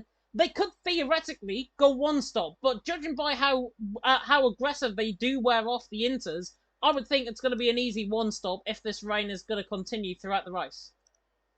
I want to huff some hopium, by the way, and I want to say Flotman for the win, purely because it'd be awesome to see TTM try and bounce back after what was a fantastic result in Monaco and then collapse over the next 5 races. It'd be awesome if they could bounce back and try and get themselves back in this as well. 115 points between them and the leaders BRT. So I'll say Flotman, knowing full well that Joe Murphy probably will end up winning this race nonetheless. I'll try and keep this one concise because I know that the red light sequence will be kicking off any second now as well. Keep an eye out on Barak as well. Their team TF10 absolutely need this as well off the back of that. A little bit of controversy that was happening on Twitter earlier on this week as well. And never ever discredit the likes of Supply Raptor and FRT Dan. I know that they are maybe an FRT, but they're changeable conditions. They are typically quite good over on the Xbox platform, so they may end up potentially scrapping for some points at the back. Yeah, you could see Enzo potentially. I think getting up there in terms of the order of the field. There's a few from further down the field. Matteo is quite strong in the intermediate compound tyres, so watch out for him. He's obviously further down the field, getting knocked out, of course, out in Q2. So he's definitely going to be one to watch out for out on track as well. Whether or not this red light sequence gets going, by the way, is a different thing because they're currently not readying up. The 5 fans there right in the grandstand above the hospitality area, above the pit boards, are very excited and rather unenthusiastic, I've got to say, for the race that is about to come with the 29 laps that await us here, of course, at the Albert Park circuit in Australia, surrounded by the lake, of course, right in the middle of Melbourne, the famous lakeside drive all the way down towards in towards Ascari at turn number 11. Plenty of opportunities for overtaking. 4 DRS zones, normally what there would be in the dry. It is not, however, dry, so that gets taken away, and it is good-fashioned Formula One racing. I think Aiden said in the chat as well that it's going to be full wet all race as well. So this is going to be really intriguing indeed. Might not be something you guys will see, but something that I will definitely see. The red light sequence will also be a bit glitchy in this particular track. You'll see no one light, but you'll see the second, third, and fourth lights. Then you'll see the first and the fifth light. Here we go. There we are. And there is the red light sequence that you speak about. 5 red lights now going on here in Australia. And it is lights out, and we go for round 7 of WOR Legacy Division, and Flopman gets a pretty good start. Joe Murphy is actually bogged down off the line, and Oscar is side by side with them down in towards turn number 1. Alpine and the Kick Sauber hold on, but the Kick Sauber does hold on that sort of intermediate compound tires. He's through and he's into the race lead. Oscar there in second, Flopman there in third. Everyone is clean through in the background. Justin loses position behind Quartz. Bullock and Sergio are side by side in the background there as well. There is a bit of a crash coming down in towards turn number 3. There's a knock-on effect further in behind. Maximum McGeese and Finley caught up an instant separately. I think Jeslar might have got caught up with Sergio potentially in the mid-pack, but Joe Murphy leads the way. Oscar there in second, Flopman there in third. There is more trouble further down the field. That supplied Raptor round coming through the right-hand return number 5. Everyone's on a set of intermediate compounder tyres. Joe Murphy leads down Lakeside Drive for the first time, but already, Jota, big gap between 4th and 5th. Yeah, a bit of a concertina effect, unfortunately, for Barak losing the rear end and actually clipping Flopman on the back end, and might have accidentally caused potentially rear wing damage or diffuser damage for the Red Bull in front, but Barak may be in trouble for that one as well, because he definitely lost control of the vehicle. Enzo is trying to catch up with the rest of the field, 1.7 seconds the gap. No DRS, of course, at the end of this lap. Oh, mistake from Joe Murphy. Might invite Oscar into the field. Here he comes. And he goes around the outside, actually, on board with Sergio and Urpek. Oscar and Joe Murphy are side by side. Urpek and Sergio, though, in the meantime, are side by side. Urpek's off in the gravel. Joe Murphy and Oscar, though, let's get on board with this battle for the race lead. They're side by side now, coming through the final couple of corners, and Oscar ends up just about ahead, but Joe Murphy gets a good run coming out through the final corner, on the run to the line to start lap 2, and he goes for the overtake once again, or half-hearted look even, down in towards turn 1, doesn't get the move done, but the front 4, I think, have just got to put differences aside. They've got to work together. Look at the gap they've already formed. It's 1.6 seconds between Barak and Enzo. If I'm Barak, I'd be not launching the move on Flopman like he's doing now, and towards turn number 3, nearly makes contact with him, and that was a bit of carbon fibre. Was it being kicked off the back of the other front of the RB? Left side end plate, if it is, looks fine visually, but I swear I saw a bit of carbon fibre there. He might have done as well. He is understeering ever so slightly, but that might be just because of the conditions at the moment. Enzo needs to really pick up the pace now and get closely. Unfortunately, an unfortunate situation for him, however, is that he's suffering with ERS depletage at the moment. He's 20% less than Jeslar. He's just made the overtake on EVE's Phantom at the moment. Sergio looking to try and improve as much as he can, but again, the top 4 just pulling a gap now, 2 seconds. 2 seconds is the gap now, and they've got to try and work together. Enzo doesn't look quick in these conditions. Here comes Flopman, though, on the back of Joe Murphy, slightly lagging there to the inside line. Doesn't end up going for the move. Barak on the back there with Flopman as well. 2.2 seconds now. The front 4 ends up beginning to pull away from Jeslar, Phantom, and Sergio in behind as well.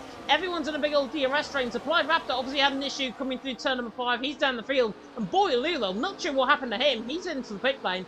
Fresh set of inters on the car. So for GT10, an absolute disastrous start from their perspective. Not if you're Quartz, though, who's just made the move done on Ferry through into 15. Supply Raptor struggling as well, coming through the final corners. Oscar, though, fastest up the race. Lap 3 we go. Leads the way from Joe Murphy in second. Flopman there in third, and Barak in 4th. And currently, right now, 2.4 seconds. More than enough gap to carry you through at least the first half of the race on Enzo. Yeah, Flopman and Oscar immediately showing that they can adapt to the conditions faster than Joe Murphy at the moment. Joe Murphy just finding his rhythm now. No point battling with people. Just get into a rhythm and find your confidence in the car once again after you made that mistake and lost out on the lead of this race. You will still be in that DRS train and no pressure will be on the cards. TTM will be telling Enzo, pick up the pace. You've got the DRS, you've got the ERS available now, but we really need you to get closer to the top 5. You're actually going to be under a little bit of attack from Jeslar at the moment, though, as he's now going to go around the outside line. No. Is he going to look for it going into the corner? He won't on this occasion. 20% ERS is a depletage of around 40% in the difference in the ERS between Jeslar and Enzo at the moment. And actually, Jeslar is fastest in the second sector at the moment, so he's flying out there. Is he going to look for the move going down there? He will not. A little bit of lag happening as well, potentially, for Jeslar, but at the moment, Enzo will be told by TTM, pick up the pace, we need you in here.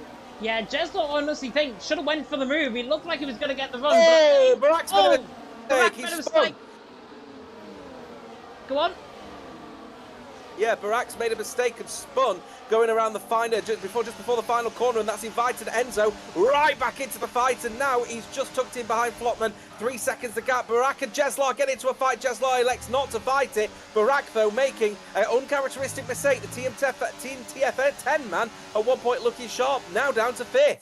And now Sergio's going to try and attack on the outside now of Phantom, going around the outside of the ghost-looking car and the Mercedes, but the Aston Martin flies the gap to the inside line. Through turn number 4, Phantom's still there through turn number 5. Sergio, though, is fully ahead, going through the corner. Nice move there by the Italian. He has Foonies into 7th. Sergio, Phantom there, even an 8th. Volakonga there in 9th position. Barak, not sure what happened with the mistake. I can only think he's got caught in the outside curb. Rotated the car around on the throttle, coming out of the apex of the corner. Now that's brought, obviously, Jeslo into play, Sergio into play, but it's also brought Matteo into play, further back down the field, because he tries to go all the way around the outside of Volakonga, coming through turn 9 at Lakeside Drive. Round the outside, he is a specialist in these intermediate conditions. Volakonga normally quite good in these conditions as well. Brando, though, gets a brilliant run on both of them as Barak fights to move to 4th position. Around the inside line he goes, in towards turn number 11, gets the job done. Matteo hanging on from Brando. Brando with the switch back of a century to the inside line. Beautiful helicopter cameras right on board. Brando gets the apex first,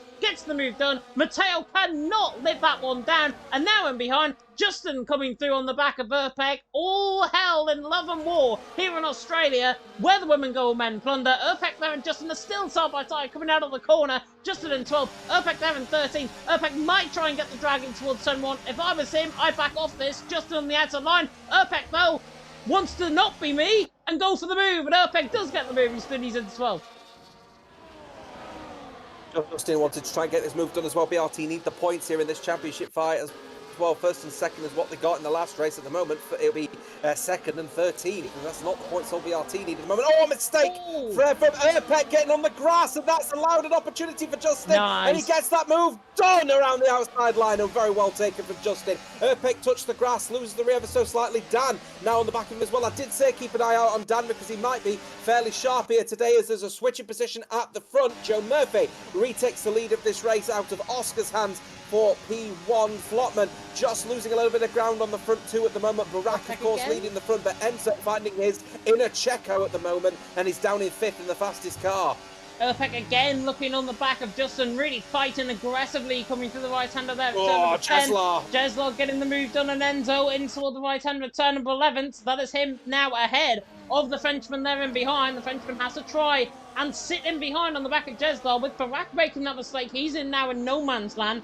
Jeslar there in 5th, looking pretty good. Gabor there's in the chat, 4-second gap in 4 laps. Totally agree, they're working beautifully together, I'm going to say, right now. Joel Murphy, Oscar and Flopman. Flopman doing well on the back of that train. Sergio eyeing up the back of Enzo in towards turn number 1. Not going to get the move done. That's 6 out of 29. Joel Murphy leads, Oscar in 2nd, Flopman there in 3rd. And for the first time, I think, in the race, we can call it a little bit quiet. A little bit quiet on this one now, as the drivers just try to find their rhythm around the circuit. Now, of course, the track is still very much damp and the rain's still very much falling. Definitely nowhere near wet tyre territory. There is a dry line there that can be seen, but certainly still intermediate conditions out there. But Enzo, as I said, really finding his inner Checo out there at the moment. He is not comfortable in the car, but he's found a 10th and a half in the first sector and keeping Jeslar under pressure. But the gap between him and his teammate is just astronomical at the moment, as Sergio is looking to get a move of what will be 3 overtakes in as many laps at the moment. He gets sandwiched in, tries to find the space, he cuts that door completely closed on Sergio, does Enzo, but Sergio gets the better exit out the corner, and Enzo is still under pressure. He's going to hold the inside line as much as he can. He will. He's getting pushed around the circuit, around the outside. He's going to have to go, but effectively decides, I'm not going to go for it on this occasion. Enzo's trying to defend with his life, but he's losing so much ground to Jeslar as a result, now over a second. Makes me think, actually, Enzo might have potential damage on that car, rather than actually being slow on those tyres. Confirm in the chat if you're from TTM about him. But I'm convinced how much he's lost that time and how much battling he's obviously done out on track doesn't really help him. But for now, I honestly think he is struggling on the back of Jeslar. He might have some form of damage, like left side end plate damage, maybe cost him 2 or 3 tenths of a second here and there, and it's just all adding up. Again, he loses a tenth of a second coming out through the first couple of corners, but Enzo there in 6th. Just got to be on the pace now compared to Sergio. He's got Jeslar and he's got a target ahead of him as well. Whether or not he tries to get that target, though, is a different thing, or whether or not it's just purely the tyres and purely the conditions that's affected them more than anything else remains to be seen, as Matteo is on the back of his fellow Italian, Brando. And is it going to be an eye-tie party down into the right-hander of turn number 9 and 10 at the chicane? Matteo looking on the back of Brando. 80% of EOS now to try and utilise up on the back of Brando, closing in quick, but decides to turn the EOS down, doesn't go for the move, and that's probably why, because I'm on board with him. That's why he's not going for the move just yet. As Sergio again sets the sights on the back of Enzo in towards turn 11. Yeah, keeping a firm eye then on Sergio as he's tried his hardest to get up and close and personal with Enzo, but Enzo, just losing the ever so slightly. You can see he's just not as confident in the car as the likes of Barak, Flopman, Oscar and Joe Murphy. Barak, I've seen a comment actually in the chat here from what seems to be one of the TTM managers actually saying, big bug from Barak again. So saying that Barak is still not particularly looking strong on circuit. Now from my side, Barak's actually doing is all right. I don't see any issues with him, but other people may find that he's struggling out there. He's actually a really bad turn 1, and that's actually offered a couple of tenths open to Jeslar, and now finds the gap below 1 second. Yeah, just about 0.8 of a second. Gap is only close about a tenth coming through to the first couple of corners, but all of this time does add up. But because Barak is in no man's land, and because he made that mistake on his own volition as well, 5.3 seconds now off the back of Flopman, because these three are working together so well out on track as well, Barak's got absolutely no chance, unless there's a safety car that brings them back into play, or a VSC, and he gains on the front three in some capacity, as Oscar's going to try and look for the move on the back of Joe Murphy in the meantime. Barak has got no intention of actually catching the front three. In fact, he won't catch the front three because these guys are working so well together at this stage, even though Flopman's just beginning to look maybe on the side of caution rather than anything else, and just hanging off the back of Joe Murphy, waiting for them to try and fight, as Sergio's going to go for the move on Enzo, into line and towards turn 11, late on the brakes, force him out wide, the Aston Martin against the Frenchman and the Red Bull, and the Red Bull comes out on top. Sergio, I tried that move once, did pull it off, and Sergio's not like me. Oh, Sergio's not done though. He's still going to keep Enzo under pressure, and Enzo has lost a bucket of time actually to Jeslar's.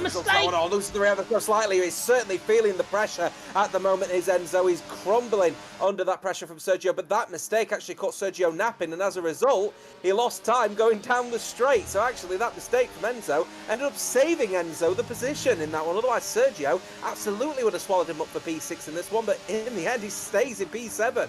Yeah, and Sergio ran into the back of him as well on the apex, coming through the right-hander of the final corner, and that's why he just decided to hold back and not go for the move. He could have easily done, but the damage was already done. After he made that slight tap, that slight bit of contact, Sergio lost all of that time, didn't decide to go because he knows there's more opportunities, and here is an absolute godforsaken opportunity now to get this move done, down Lakeside Drive, just burn all of this EOS to get this move done. You need to get past, my friend, and the E8 man should have chose the inside line. He's now on the outside line, where he's going to lose the time, and he's back behind Enzo again. Even though Sergio nearly gets forced on the wall there slightly, Enzo is really under pressure. That car must have damage on that car. It's got to. Sergio now on the back, on the outside line, should he get the move done on the back of Enzo, tries to loop it all the way around the outside. The Frenchman hangs on, but it's not good enough. Sergio on the outside line, gets 3/4 of a car length ahead, bit of contact, gets a full car length ahead. Job would have been done anyways. I think he's just been given a legal overtake, however, which is why he's stacking them up. Sergio and Jeslar, Enzo and Sergio even, coming through the final couple of corners, leading each other. Now gets Phantom into play as well. Phantom now on the inside line, looking to get the move done in towards turn 1. But Enzo is a rolling roadblock right now. And if you're Phantom, Kongan, Brando, Matteo, or anybody else in behind for that matter, you've just got to get through very cleanly at this stage. I think you'll find Enzo might be in trouble for that as well, because he didn't leave a sufficient gap for Sergio in that one, because he definitely was squeezed off of the circuit, which led to him needing to give that position back. It was a cracking overtake around the outside, but I did see him ever so slightly leaving it around the outside and leaving the track, and he gained an advantage as a result according to the game. But I would argue Enzo definitely forced him off the circuit. Kongan has found his rhythm a little bit. Oh, he's definitely going to have to take a warning for that though. Coming into there, I think he was trying to avoid potentially colliding into the back of Sergio and Enzo, who are both flying around this circuit as they go side by side. through here. They're not going to go side by side through here in the wet. Surely someone's my not God. see. They're clinging wheels here. These two are going to inevitably get in an accident if they keep racing the way they are. Oh, beautiful. Great switch back from Sergio to get that move done. Matteo. I've never seen an overtake like that before. Here comes Matteo. Side by side, the two ETA boys will go. They're surely not going to fight too hard with each other. And Enzo is still trying to collide with wheels at the moment with Matteo. Matteo's going to get the move done. He was trying to defend from one, and in the end, he loses from both of the ETA drivers. And that is all up to ETA gameplay. And you know what? It's a team event. That was absolutely brilliant how they conducted that. ETA are masters of their own craft in that. And Enzo is in the master of his own downfall right now. Out on track with Wolakongan there in 9th, Justin there in 10th. Phantom is the one that's really lost out on everyone. Phantom now all of a sudden is down in P11. Was fighting with Wolakongan going on to the previous lap. So he's now down in 11th. He's side by side with Brando, and it's 3 wide actually. Uppbeat goes around the outside of both of them. Surely not in towards white for corner and turn number 3. Never going to pull that one off, but he can get the move done on Phantom. Phantom has got left side end plate damage on the car as well, which he has picked up from those 2x2 Noah Arc formation in behind. And now Uppbeat picks up a 3-second penalty. That's one of the first of the night. Phantom, with the left side end plate damage on the car though, that is going to do him in. And do you know what? There'll be a report definitely coming the way from the Mercedes boys of EVE. Yeah, excuse me, potentially Justin trying to get on the back of Wolakongan as they're going flying here. Remember, they're trying to battle with Enzo. I certainly think that there's definitely damage on the back of that Red Bull as Justin trying to go side by side. Another potential switchback, potentially. Great move from Sergio early on in that one, by the way, and that is Race Engineering 101 from ETA. If you're interested, here goes Justin down the inside line, then potentially into the corner. This is going to be tight. Round here as well, they're going to clash wheels, but Justin can't just get that one right. Wolakongan stays in 9th, but he's still keeping pressure. Sector 3, yellow flag. Finley, who has cracked out of this race, and the safety car has been launched. It's the first safety car of this race, and everyone is diving into the pit lane. Those that have not pitted, those who have already crossed the pit lane, of course, will not be able to pit and benefit potentially. And anyway, and I was about to say, Matteo's just gone. Sorry, Enzo's just gone into the back of Matteo. Matteo trying to hang back. Both of them now, each side are in a double stack, and Matteo, that is the worst possible thing. What on earth? Has it pitted him? It has. It's got him on a set of fresh inters. That was really strange. It almost looked like he went through the pit lane without even stopping. He's on a fresh set of inters. Graphical glitch and a half there from the game in that perspective. But safety car is out on track. With an incident, I think with Supply Raptor and Finley, if I'm not mistaken, coming through the the right-hand return number 11.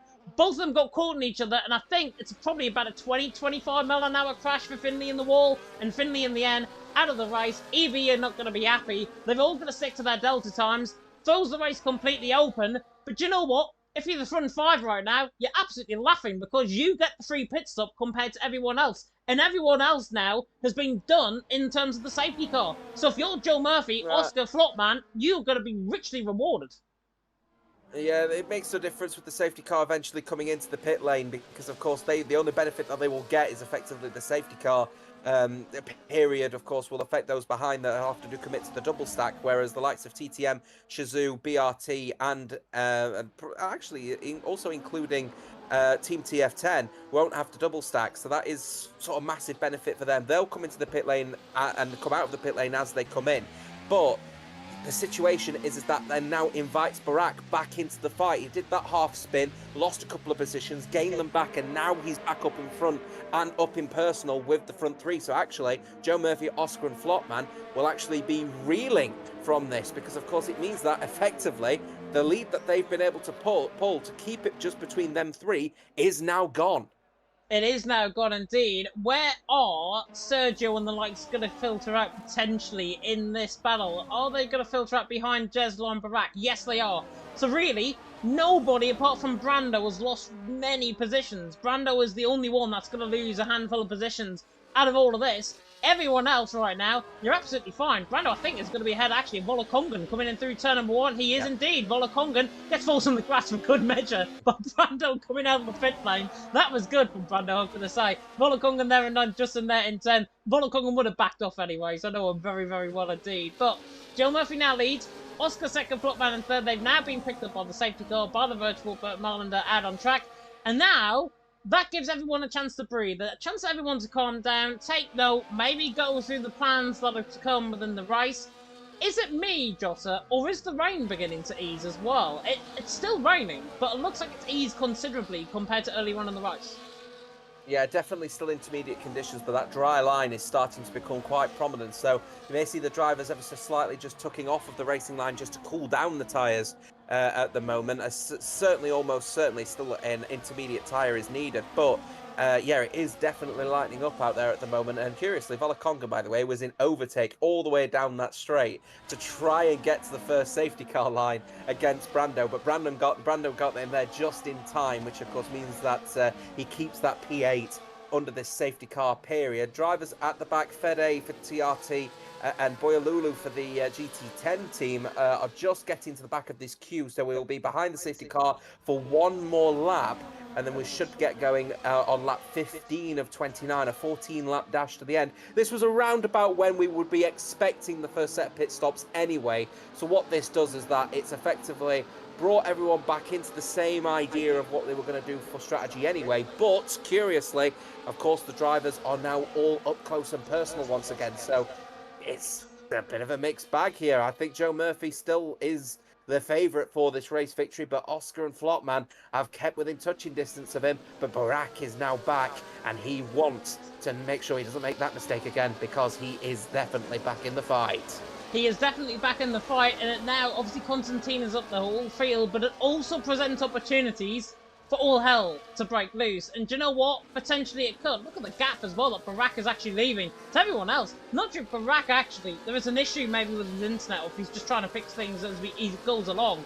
But that was definitely more than 10 car lengths that I was giving there to Flopman. Usually I say about 0.2 of a second is about a car length, or 0.3 of a second is about a car length. That was about 2.5 seconds that he slowed down to there. So that is probably still within regulation, but Barak is slowing down. Maybe it's just to see that he's actually lagging on his own end. He doesn't want to hit anyone. He just wants to back off on the back of Flopman. Doesn't want to create any issues.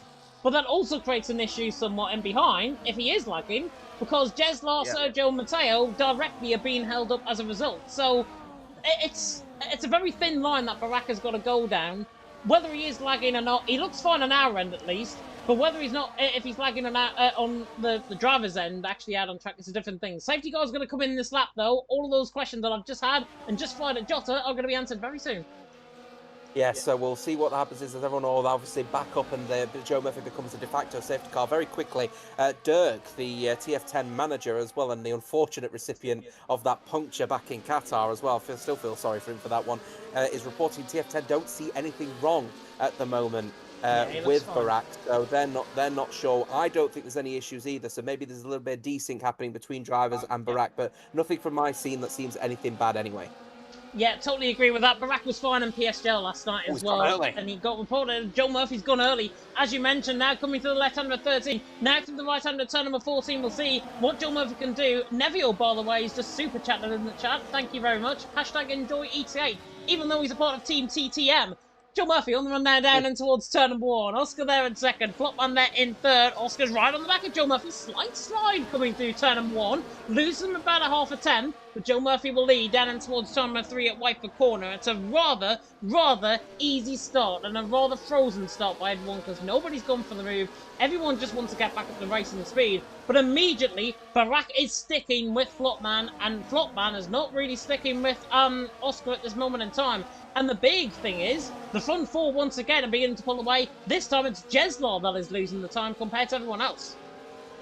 Yeah, he's not pushing that hard, though. He's keeping it very nice and tidy through the first sector and then using his overtake in the second sector at the moment is Jeslar. Perhaps just trying to keep up with the front four, but the front four definitely have got their own individual pace out there, so it's going to be a straight-out fight between those four for who are going to be on the podium. But Sergio and Matteo are also going to be keeping very close tabs on them because they are actually flying at the moment as well, as Matteo is up 5 positions, Sergio is up 3. And that is sort of really beneficial at the moment, especially for the likes of ET8, who need this at the moment, down on 126 points in the championship. These are big points all for ET8, but they need better positions than 6 and 7. They'll be hoping to try and get past Jeslar.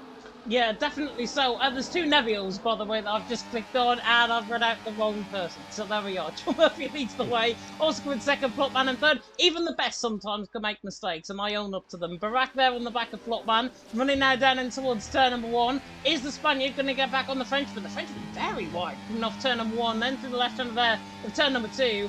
And once again, Joe Murphy leading the way from Oscar in second, Flopman there in third. The gap, though, has now extended between Barack and Jeslo. 1.1 seconds over the track. Urpek there in behind on the back of Enzo as well. The TTM man really under pressure. And look, that car must be wounded out on track. He is carrying an utter wound. It's like a wound that can't heal, and it can't heal very quickly. And Enzo at the minute, 1.7 seconds off the back of Justin. He's got Urpek right up his backside. Now coming to the left hand of the six. Gets caught on the inside curb there slightly. Now though, if I'm Urpek's perspective, I'm going for this move on the back of Enzo. You can see he's got a wounded car ahead of him. Why wouldn't you go for the move? As Justin, speak of which, goes for the move around the outside and Bola Colgan. Nice move through into ninth. Yeah, easy for Justin there as he tries to set his sights on Brando at the moment as well. I beg to argue at the moment that Barack is actually fastest of all these four drivers at the front four at the moment. He is flying out there, and that's on that 15th lap. He actually was the fastest of all four drivers. As Urpek going for it as well versus Enzo, and they're going to stay side by side as Enzo is going to have to try and lift off the gas to avoid getting any kind of track excursion, but will defend from it. I don't know if he's got damage, you know. If he has got damage, it must be related to... Oh, big tag slapper. Well caught from Enzo. But this is what I'm saying. If he has got a damaged car, it's not the front wing because he didn't replace it in the pit stop. So if he's got damage, he's got to have damage to the floor or the diffuser. We'll have to see. Going into turn one, turns the car in and it understeers off the circuit. I'm not sure what's going on for that Red Bull at the moment, but Enzo has got no pace at all. Apparently, he's just the slowest driver in the wet corner, according to Yana Boogie in the chat, and that's been proven, because there goes Urpek to the inside line. Quartz launches from an absolute mile back, by the way, and Max von der Geest tries to go all the way around the outside of four. Never going to work. Max von der Geest just shuts the door. Now Quartz to the inside line at turn number 5. How on earth there isn't a car crash? I do not know. How on earth Quartz got that done is a different thing. Throoney's into 13th, Max von der Geest in 14th, down there in 15th. There's moves happening further down the field as Sergio was through on Jeslar coming to the inside line of Lakeside Drive through turn number 8. Jeslar there tries to fight to the outside line for CPI, doesn't get the move done. All of that fighting though, welcoming in the front four once again. Barack setting his sights on the back of Flopman. Joe Murphy though leading the way, Oscar in second, Flopman third. Barack in fourth. This race is absolutely hellish, but you know what? I'm loving it. Yeah. Excuse me, yeah, it's absolutely flying at the moment. I'm keeping a firm eye at ET8 at the moment, you know, because I've got one driver through Sergio, through past Jeslar. Mateo will be the next person, but the gap 1.7 Sergio to Barack. The question is will they be able to try and close down the gap in clean air, or is the tow really helping the likes of the front four at the moment, as we've got sector 3 yellow flags wave for a slow car. Boya Lulu, the GT10 driver, has gone for a spin at the penultimate corner, and that will see him fall well down the field, over 8 seconds back from Fede in P18. Yeah, definitely so. Sergio, though, beginning to get on with things, and look at the gap beginning to come down. 1.4, 1.6, just come back up there slightly, but that gap is coming down. Barack and Sergio, if there's anybody that can try and get them back in terms of the DRS train, it's that man there, because he is very quick around this track in Australia. Look at Oscar, though, on the back of Joe Murphy, now going around the outside line. Is he going to try for the move? Shazoo against BRT, important for the early stage of the championship in round 7. Shazoo, 40 points to the deficit over BRT coming into tonight, and at this moment in time, they are 7 points to the deficit out on track, with Joe Murphy currently leading the way out on track, at least with Oscar in second. Flopman in third, Barack in fourth. Gap again has gone back up to 1.8 seconds, so at the minute it's fluctuating, but Sergio was very quick in the first sector, so do not be surprised if that gap comes down again. Speaking of which, 1.6 seconds, again it's coming down. Yeah, Sergio particularly fast in the second sector and the first sector. In the third sector is where he seems to be sort of losing a bit of time, but the gap now 1.4, going through the final corner now. We'll see where it is at the moment, and the gap is now 1.3, so he is in and around hovering, and he is gaining, and I think now Sergio is probably the fastest driver on the circuit at the moment. Quicker through the corners perhaps from Sergio, because it looks that way coming through the first sector. Yeah, certainly looking sharp at the moment, actually, as well as Sergio just keeping it firm eye on Barack, who's also getting close. Flopman getting very late on the brakes, nearly catching Oscar a little bit on the rear, but Joe Murphy once again holding it. 10 laps to go. 10 laps to go indeed. Joe Murphy leading the way. Oscar there in second. Flopman and third, Barack there in fourth. A there in the chat saying he's just a bed.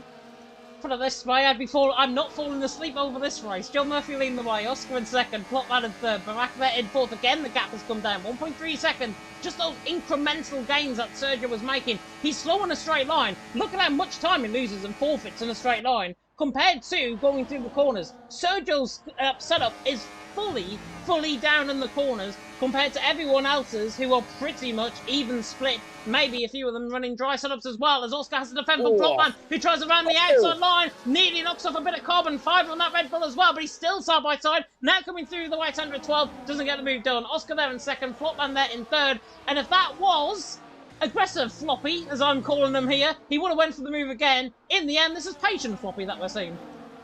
Yeah, my stress watch app has just told me that apparently I'm overwhelmed at the moment, and I'm not joking. It actually says that on my watch. It's absolutely intense racing at the moment as Barack is just trying to get closer to Flopman, but again, not looking for any kind of overtake at the moment. Mistake from Flopman!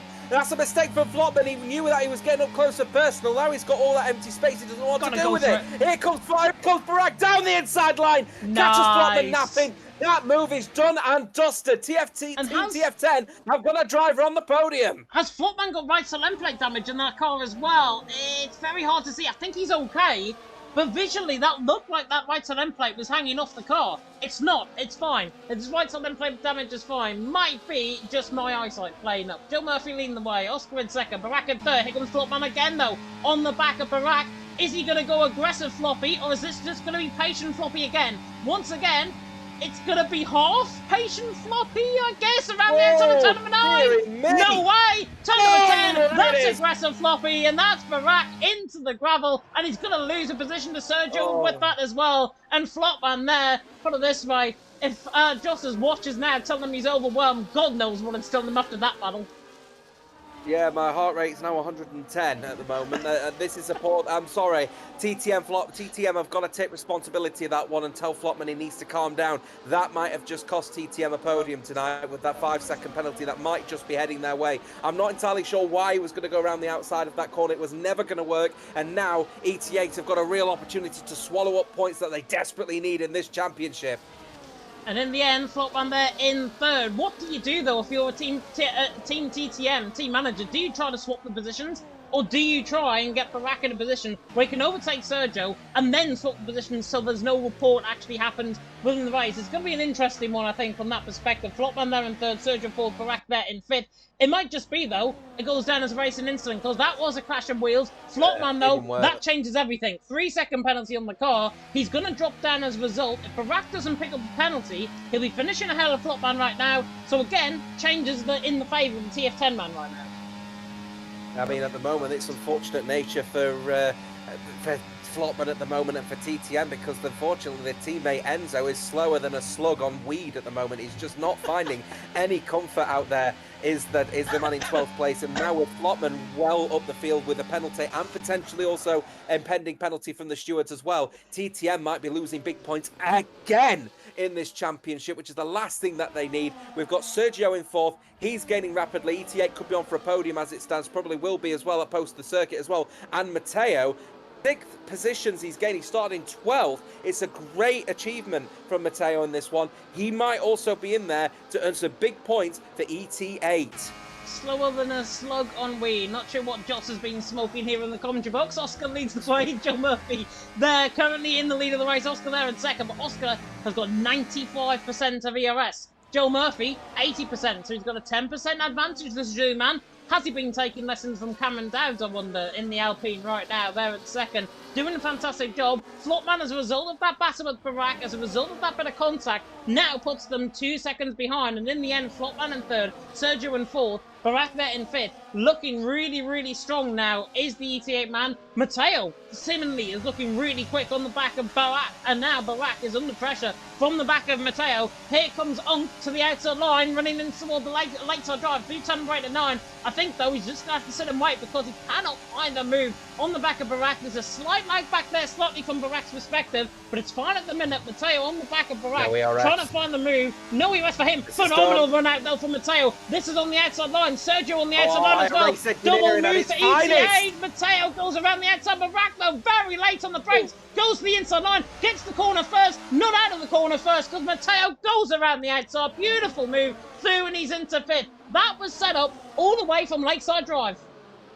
Yeah, absolutely brilliant from Matteo. Race engineering at its finest. Sergio should have got the move done on Flotman, but I argue again, Flotman did not leave enough of a gap, and he's weaving left to right there. I don't think that's to cool down the tyres. I think that's an apology to Sergio, because of course he went in there and he clipped him on the outside line, and that caught Sergio. Lost the rear ever so slightly, was well held, but Flotman again may end up in trouble with the stewards as a result of that one. He is fighting really hard for P3 when he's got a 3-second penalty, and now maybe even more than just a 5-second penalty for the stewards. TTM are going to lose points big time. Yeah, and ET8 are the ones that's going to be gaining. They've had a really wretched start to the season so far. In WOR Legacy Division, were champions crowned in EML 2 weeks ago. Let's see what Sergio can do, as Enzo now picks up a 3-second penalty, getting even worse now for TTM. Oscar on the back of Joe Murphy, not going to go for the move. Sergio, though, on the back of Flotman, tries to go around the outside line. Do you know what? He's got the speed this time. Can he go for the move, though, on the outside line? Flotman shuts the door on him, and to be fair, actually, Sergio tries to back out. Matteo, though, again, phenomenal run coming out of the chicane. This could be a 2-for-1 sandwich steal on the back of TTM Flotman to the inside line. Flotman will remain. Sergio doesn't in the end go for the move, but ET8, with them now being in 4th and 5th, they've got to be cooking up something, surely. Yeah, no, I think at this point now, Matteo will be asking the question of the team, do you think you should just let me through and let me have a go at Flotman here? Because Sergio's got 20% ERS, he's got to head into none, and he's got to harvest that energy, and he's not really getting any move done on Flotman. Flotman's defending really hard at the moment, and again, he may face stewarding inquiries as a result of it, but Sergio needs to get the move done if he wants to get any possibility of potentially an ET8 double podium. But as it stands, he's not making the inroads he needs to get past Flotman now, or it's going to be never. To be honest, though, Flotman is very good coming out of turn number 1 and 2. Every single time I've been on board with the driver behind him, Flotman knows how to take that corner, knows how to get the apex coming out of the corner as well. But it's the first sector, the rest of the first sector, that he really struggles in. And now Sergio, once again, a 10.5 up, just ran wide there slightly. Could have picked up a warning there, potentially, the E8 man. Matteo in behind will be absolutely crying at Sergio, saying, come on, you've got to get the move done on Flotman. We've got to try and conduct a double overtake here. And do you know what? If I was in their perspective, that's what I'd be going for. That would be a very, very similar plan A that I would be running right now. Flotman looks weak. Sergio looks strong. Matteo, though, looks even stronger. And Matteo, again, gets a good run. Not on the same equivalent as last time around. Sergio now coming out the back of Flotman to the outside line into the right-hand return. Number 11. Flotman goes a bit deep. And in the end, Sergio can't remain through. It's just about getting Flotman, though, in a position where he gets pressurised. And when that pressure cracks, Matteo and Sergio will be through.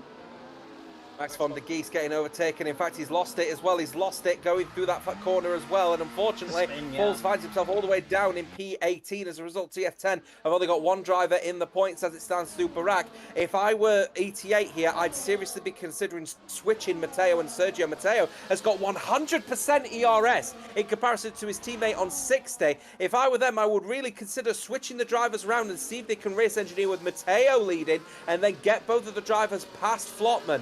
That'd be the way I'd consider it, because at the moment, Flotman is holding on for dear life. Yes, he will have that 3-second penalty, and both of the drivers will get past anyway, but they're not considering P3. They want P2, they want P1. We've got a spinner car. Boyalulu gone for a spin once. Yeah, coming through that famous turn number, the right-hand turn number 12, there at the end of the middle sector, coming through the final sector there. Now Sergio sets his sights on Flotman. Does he go for the inside line? No, he's not even going to go for the move. Matteo, though, closing in quick. Wants to try and go for the move now and try and get the run on both of them coming out of the corner. Gets a phenomenal run, his teammate. This is going to have to be Matteo through on the back of Sergio, surely. If I was them, I'd be swapping the cars around. Flotman's got that 3-second penalty. Is that why they're not going for the move? Because they feel Flotman potentially could get that penalty removed. Well, potentially, but they've also got the opportunity potentially for fastest lap if they want to go for it as well. I don't know who the fastest lap currently belongs to as well. I'll double check that one, but the fastest lap is potentially an option, and they've got the clean air to be able to do it. Joe Murphy's currently got the fastest lap. Oh, a little mistake though from Flotman. That's going to allow Sergio down here is using overtake to try and get it, but Flotman is using it, and once again he just heads into none because he's not got the ERS management. If Matteo was in front after that issue at the left-right hander, they'd have had that move done. They need to switch the position now, surely. Got to. They've got to eye this up coming down Lakeside Drive. It's Lakeside Drive or bust, I think, in terms of this move. It's lap 26 out of 29. Are they waiting until the final lap of the race where you can really put the TTM man under pressure? The gap for the lead, by the way, is still 0.2 of a second. Oscar has been nearly bump drafting the back of Joe Murphy these last few laps. That's why we haven't been on board with him. Simply nothing has happened in that front two battle. But something might happen here because Sergio again is going to have another try at the back of Flotman. But again, he goes for this outside line. And the outside line, you just instantly lose the pace, and he instantly loses all of that time that he gained up with closing in. Flotman, though, shuts the door, coming through the chicane this time around, gives Matteo a chance. Sergio, though, has a run on him. This is a better run. There comes Matteo, parting the Red Sea through the middle of both of them. Flotman nearly gets the move done. Back to the inside line, and Flotman in the end hangs on to P3. Matteo there in fourth, went for an audacious move, didn't pull off. At the end of the day, Flotman was behind Matteo going into the corner. Matteo nearly had the move done. There was that slight bit of contact. That's what unsettled the cars, and look at how much time they've lost. This is frustrating to watch here because this should be an easy move done and dusted, and Matteo's got the power to do it. He's not going to go through into turn one.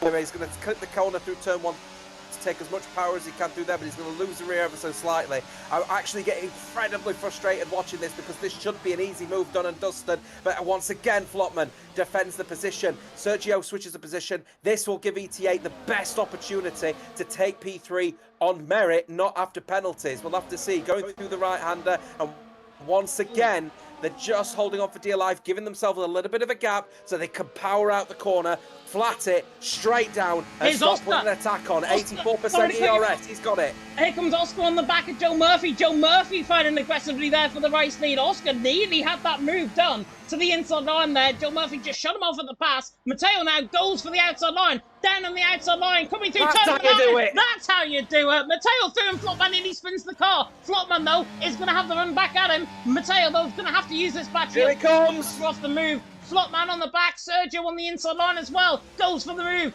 Race engineering! And Matteo in the end. P3, Sergio there in the end. Going for P4. Back to the inside line. Double move. ET8, masters of their craft. Look at who this has let in, though. Barak let in. Jeslar let in. Both of them made contact with Flotman. And now on the outside line. Oh my God, never going to work. Barak's in the wall. Barak's got left side and plate damage on the car. Brando now brought into play. Brilliant move by the end of the ET8. In the end, though, what on earth happened in behind? Brando, Jeslar fighting out. Penultimate lap of the race we go. Joe Murphy leads. Oh no, Flotman's lost it. And Brando in the end nearly forces Flotman nearly into the wall. And Flotman now defending like I do on a Sunday night out in Sunderland, to be honest. And actually, I don't drink. So oh dear. He gets contact, and this is ending in tears.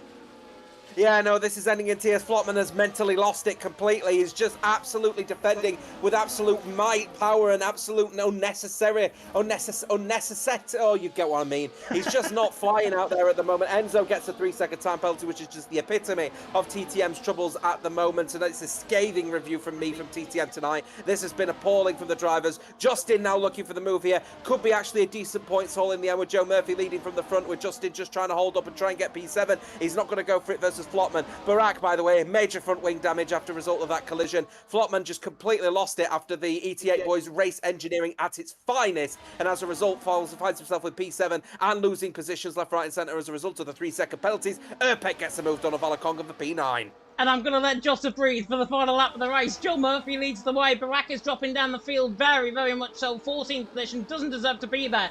Oscar now, 5 tenths back off the back of Joe Murphy. 31% of ERS down in towards turn 1. Joe Murphy at the minute has got more ERS as Quartz makes contact there and is round along with Dan. There's an instant between both the FRT man and the GT10 man for 15th and 16th. Joe Murphy, though, has now put the pedal to the metal, put the foot to the floor, and definitely wants to try and go, go, go. Coming through the left-hander now at 4, through the right-hander now at turn number 5. This will look a very consummate, very easy drive through the last couple of laps, with Oscar not really pressurising. Oscar tried as he must. Joe Murphy, though, now beginning to settle this out on track. He makes a slight mistake, though, Joe Murphy. Could let Oscar in down Lakeside Drive. Has he got the power, though, on that car? Has he got the ERS and that DRS to try and close in? Of course, there's no DRS. Has he got that ERS on the back to try and close in? 13% compared to Joe Murphy on a very similar amount. Joe Murphy needs a phenomenal run coming out the chicane. Gets one. Gets a half a tenth over the back of Oscar. Oscar now beginning to come, though. Is the Shazoo man going to launch this from a mile back? No, he doesn't. In the end, Sergio Matteo and behind 3rd and 4th. They're looking pretty good for a podium at least. They could find that between themselves. But Joe Murphy, now, the absolute consummate professional that he is, has driven this race tactically and astutely, brilliantly. Now coming through the right hand of the final corner. Joe Murphy now. Oscar slides the car. That is it. Joe Murphy now on the run to the line. Wins in Australia. Oscar there in 2nd. It'll be an ET8 3-4 for now, with Sergio coming to the line to finish in 3rd. Matteo there in 4th. Jeslog, great draw from him given the circumstances. Brando in 6th. Flopman in the end dropping down. Justin Volakongan and Urpek nearly jumping ahead of them. Flopman in the end finishes in 9th. Urpek rounding off the top 10. Ends up with a penalty as well, dropping down to 13th. Joe Murphy, though, takes the race win. Oscar in 2nd, Sergio in 3rd. If you predicted it 29 laps ago like me, you're richer now. I did predict FRT Dan had finally getting the scraps of points as well, and he well deserves it for FRT as well. So they get P14 and a couple of points on the board for them in their battle alongside the likes of EVE and GT10. EVE 12th place in the end for Phantom. He looked pretty sharp actually in qualifying, but the rain, he just could not connect with the car, and he gets at least a scrap of points that does close down the gap in that championship versus FRT. But once again, fantastic race engineering once Matteo was leading from Sergio. Sergio has got a lot of things to learn from Matteo, but in the end, Sergio is the one that's on the podium. Great effort from ETA, but they could have done that a lot sooner. But it's another conversation about TTM. What is happening with the team that we considered to be championship contenders at one point? They have fallen off a cliff, 9th and 13th in the end. Yeah, and in the end, a race that was mismanaged, I think, by the drivers rather than the actual engineers and everyone behind the scenes as well. But in the end, Joe Murphy takes the race win. We won't be getting an interview, sadly, from him, but it would be very interesting to hear his thoughts. Because honestly, that was a very consummate drive. It was almost Akintra's drive in Singapore earlier on in the season, as Matteo, who's not in a Ferrari, gets drive of the day awarded by the in-game fans, finishing P4 from what I think was, P12, P11, something like that in Q2. So great result from his perspective. Great result from an ET8 perspective with a 3rd and 4th. But it is Joe Murphy on top. And Bunga Racing Team at least outscore Shazoo with Oscar. And that means Bunga Racing Team outscore points on Team Shazoo in the championship, which is huge at this early stage of the championship. Yeah, it's massive, isn't it? And I think this is exactly the kind of performance Joe Murphy needed in order to try and maintain the lead in the championship, and making 3 wins in a row for BRT, of course, 4 overall with this one as well, winning in Saudi Arabia and Qatar the last couple of weeks of racing, and then, of course, one in Singapore. What will now round off as well a fantastic set of events as well for BRT, will probably extend their lead in the championship. But well done to Shazoo Oscar for limiting the damage and getting 2nd place. The unfortunate nature for BRT is that the fact that Shazoo Volakongan also managed to defend a little bit of points off of Justin. So both of them really hugging each other at the moment. They're both teams as well. Really, really cool to see that, actually. CPI, decent performance with 5th, but a little bit down for Urpek in 10th. And well played to ET8, though, in the end. The team are currently in 5th place in the standings with a fantastic performance to get 3rd and 4th. Brilliant. Yeah, fantastic result in the end from the BRT perspective. Both outscoring Team Shazoo drivers in the end. Fantastic end to that race indeed. I don't think we're going to hear from anyone in terms of an interview. We will confirm that in just a second. But what we can confirm is sprint racing next week for WOR Legacy Division. We go from Australia to China. Well, hopefully it's going to be a lot quieter in terms of the fireworks, at least from our perspective tonight. China, round number 8 of the championship. It's a race that I've absolutely loved to commentate on in the past. The Chinese Grand Prix, always good in terms of qualifying, normally brings up a few shocks in qualifying as well. What can we expect, not only from the feature race there, but also from the sprint? I think what we would expect is a little bit of intensity going through turn 1, because of course China's got that wonderful complex of corners between turns 1, 2, 3, 4, 5, and then 6, then heading down into the Daniel Ricciardo late braking move of turn 7. So I'm certainly looking forward to seeing what the drivers have got in mind in that first sector, especially in the sprint, where of course there is no pit stops, there is nothing of that sort. It's just about racing in the moment, and it looks like that week break did nothing to calm down the intensity of the races. So surely it's going to be fun. Now, I thought honestly people would have been a lot behaved better. Flopman, by the way, in the chat, in the Discord, saying, GGC, you guys played well together, clean battle and fun. Even if some little contact happened, it was nice. Congrats, it was deserved. It was deserved, despite the sarcasm, I think, within that message. It was definitely deserved from an E-Tape perspective. Picking up P3 and 4. As I said, they are masters of their craft when it comes to driving out on track. And in the end, we sold not only once, but twice in that race. And that is why, if they could run the first 6, I can't even speak, the first 6 races of the season back, E-Tech would love to have another crack at every single one of them, because they know they are strong at particular tracks. They know their drivers are strong at particular tracks. And with some of the tracks coming up, like China, I know Renz Thomason is good around there. I know, for example, E-Tech Lawrence is good around Spain. They have got a very mixed grid to try and spice things up. And looking through the rest of the races that we have, we've got Spain, Imola, Azerbaijan, and Netherlands. That potentially could be, at least for ET8's perspective, a good string of races that get put together and a good amount of points that get picked up. Certainly from ET8 perspective, they were able to manage the race really well, weren't they? I think the race engineering has been fascinating, and I think that requires the experience of Matteo, though, from the front. And I think Sergio was doing his best to try and get past Flopman. But in the end, it was Matteo leading from the front that then allowed for basically Flopman to lose so much time that both of them could make the overtake. And in fairness to Matteo, he didn't battle with Sergio. He let Sergio keep the position and take P3 because he knew that Sergio was the faster driver throughout that race. It was just in that particular moment, Matteo was the better person in terms of racecraft. So really, really good stuff, from Matteo, and thoroughly deserving of his status within the console racing world, because he's fascinating and a fabulous driver to watch, and he managed that really well for ETA, and he's a credit for the team. And of course, that then brings them right back into the front because they've earned big points off of the back of deficits as a result of BRT being a bit of a split, Shazoo being a split, and of course TTM losing out big time. I see it in the chat as well, just to mention your comment actually about Flopman saying, you guys played well to like a clean battle and fun, even if some little contact happened, blah, blah, blah. Two ways you can look at it. If he's being sarcastic, really not a good thing to say, but he's saying, why are you guys laughing? I'm actually being honest and nice.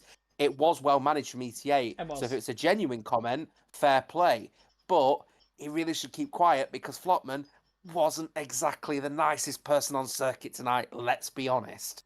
Yeah, I'm not going to say what I'm going to say. I'll take the jot after we end off the stream. But yeah, but looking at the racing that is to come, of course, going forward from Legacy Division, but also we've got WOR Consultiers coming up as well, and of course it is the United States Grand Prix for round number 2 of the championship. I managed to cover Consultier 2 on Friday night, and it was a pretty hectic race in China. So if that's anything to come, they are going to absolutely love things going forward in the United States at Texas. Normally a great track for overtaking, normally a great racing track as well, normally quite tactical as well sometimes.